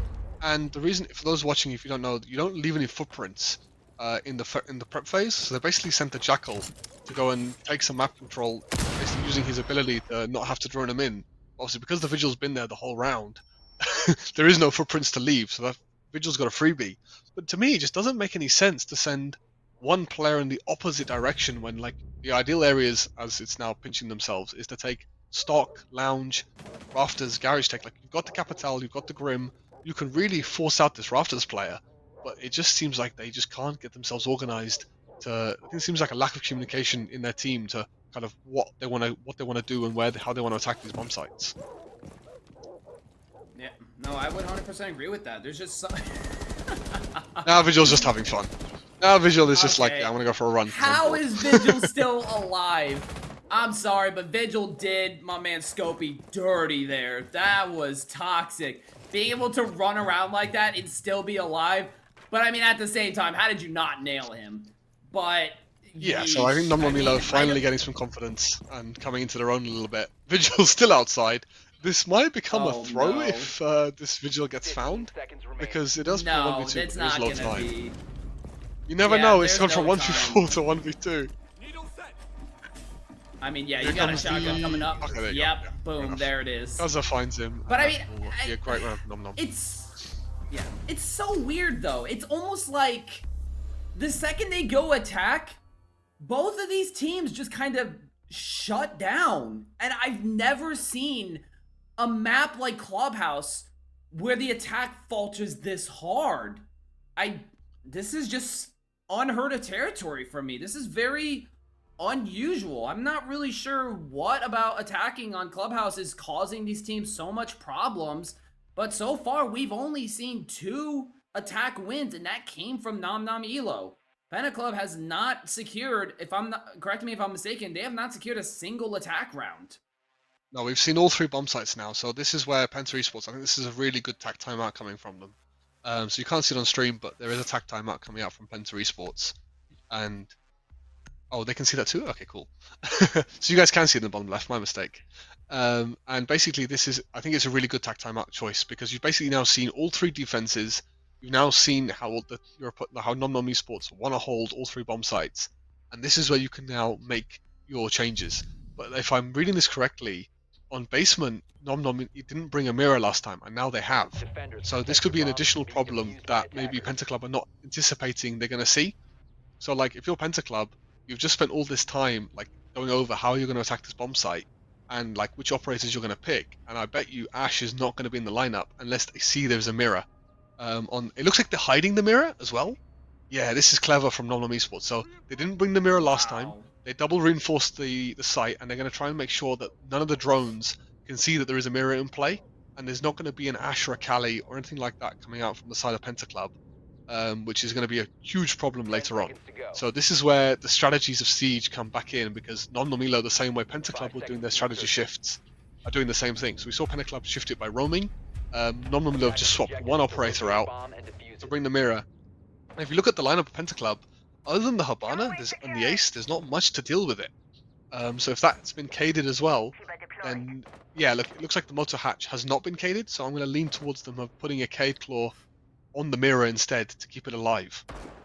So let's see if Pentaclub can deal with this on the fly or find a way around it, because I think they're going to be going for the top floor clear. They're going to try and work the vertical, very similar to how they did before.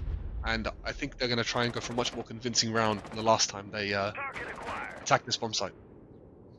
Oh, sorry. Honestly, and They I did- think, yeah, I sorry, think guys. that what you're talking about is honestly a really smart strategy from Nam Nam Elo. Hiding that Mira away while also, you know, not playing Mira pretty much at all in the first half of the defense swap, and now you're bringing it in. It's basically taking advantage of the fact that this has been massively defender-sided bias with very little change. Nam Nam Elo is the only team that has won an attack round up to this point. So the fact that they were able to keep that up, and the fact that both teams have struggled significantly with attacking, and then now you bring in a change, a big change, like bringing in a Mira, yeah, that's a breaking point for a team that really doesn't have the capacity to bring the momentum necessary. Mira is a momentum stopper. I mean, you can literally feel it just by watching it. You see the Mira and then, boom, everything just slows down to some degree. There's one or thing to another. note here as well, is from the side of Nom Nom, is they want to force the kitchen execute. So whereas before they were using the K to deny the kitchen hatch, is they've switched it to the blue hatch. There's also lots of armies in place to stop this. They're going only one. But the other K claw was placed on the blue hatch rather than the kitchen hatch. So they want to try and force this execute down through the kitchen hatch. I can't tell if this mirror has been opened. We saw the mirror just try and swing out and shoot it off. Yeah, mirror's been cleared. So this is looking good for Nom Nom. You've got a minute to go.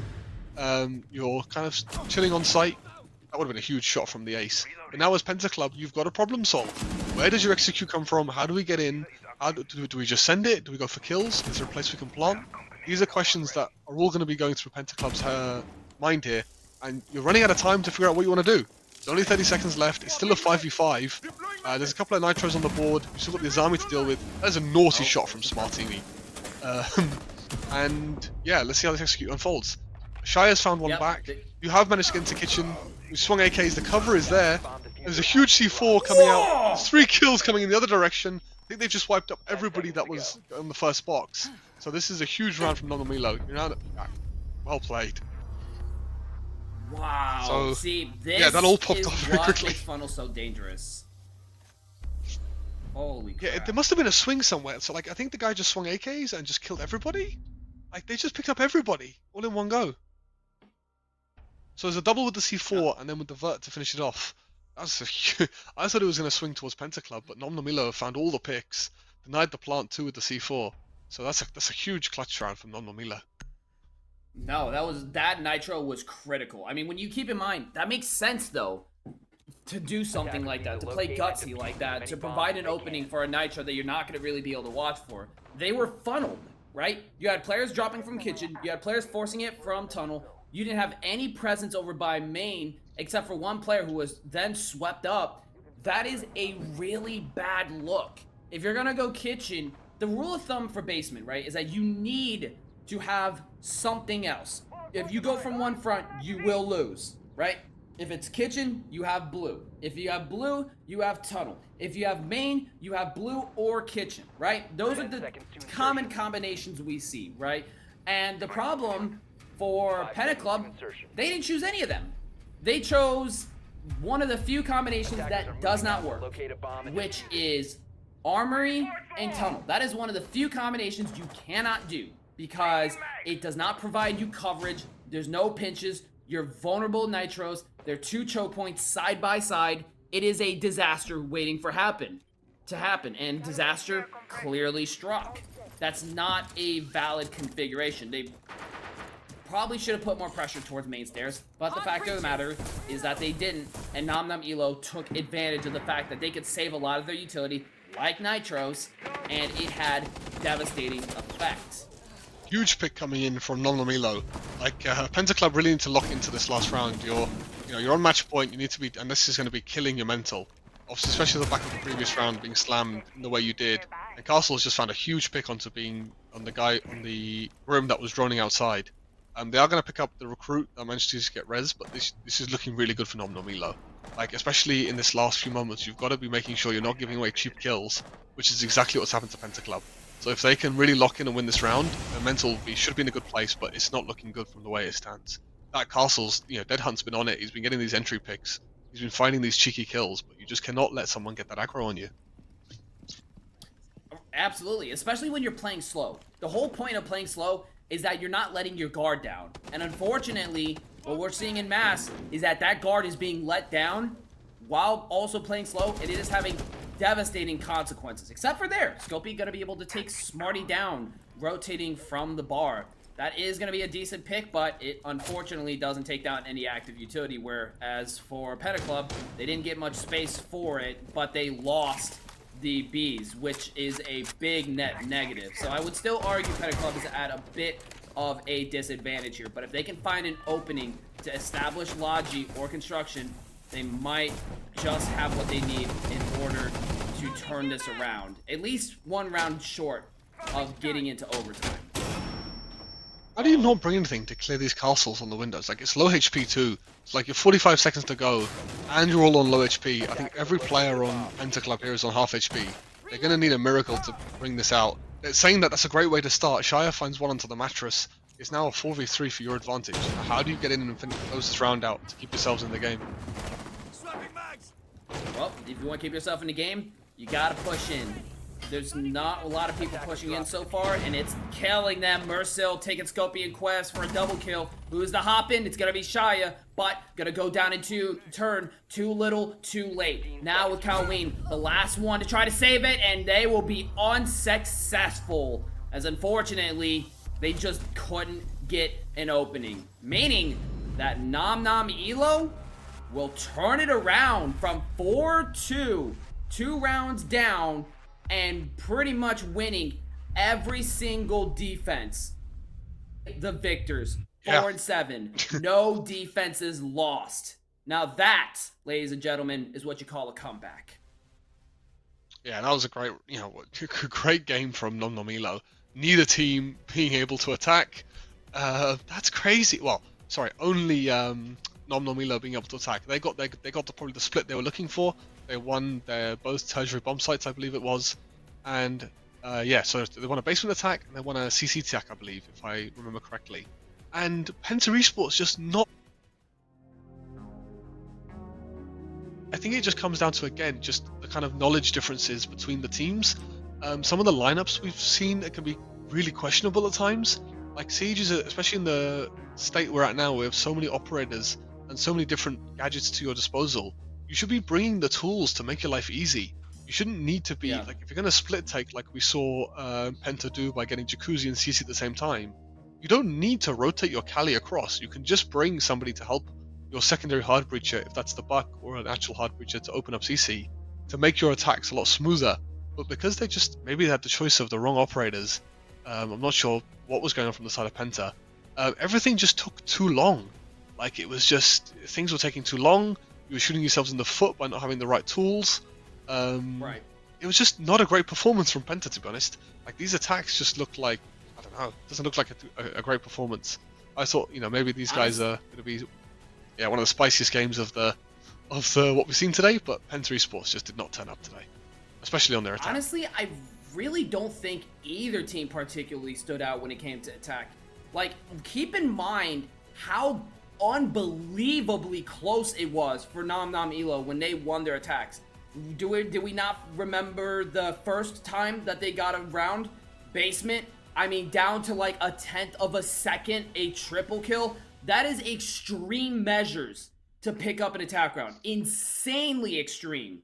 I mean, of all my time of casting, I have never seen something quite that close or quite like it. That is honestly jaw-dropping. Yeah, that's what separated. I still can't wrap my head around what happened. But in any that's what case, separated two teams today. Yeah, is a slight margin of better attacking from Nom Nom Elo. But even then, both of these teams really needs to take a close look at VOD review and figure out, how do they get their confidence up? How do they get faster? How do they get better setup? How do they get their executes going? How do they take that first step in order to get control of site and get a diffuser down? Because right now, I don't really think either of these teams have an answer to any of those questions. And I would be very interested to see these teams yet again in the future, because I really want to know how they are going to improve their attack. Because from what we have seen from other big heavy hitter teams like Lotus Knights, if you can't get your attack up, it is going to be devastating. It's not going to be enough. Defense is only one half of the battle. You got to be able to attack to some degree or another. And if you can't, I mean, you're kind of out of it. You're done, right? So I look forward to seeing these teams again and see how their attacks improve, because both have massive learning opportunities for attack. I really don't think that one necessarily had a clearly defined better attack. It's just one was able to navigate a tighter situation better than the other on their attack. But other than that, I mean, it's a big ask. And they're going to have to really knock things out in scrims. So just to give you guys, for all the viewers watching, we had some other games take place while we were casting the last 2 games. So I just want to give you guys an update that They Don't Know lost to Permitter Esports 8-7.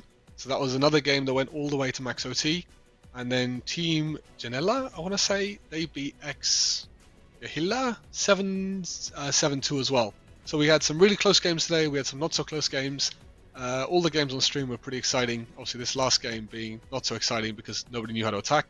Nomnomilo just about scraping an attack on basement. I think the other attack was pretty good, but that post only 2 attack wins in the whole game made it not as entertaining as some of the other games we've had tonight. But yeah, just wanted to give you guys all the heads up on all the other games that took place. If you're interested in seeing what the bracket looks like and how the tournament is going to work, you can go and look on OPL. PBX has its own page on OPL. You'll be able to see all the groups and kind of what the stages of the competition look like for this tournament.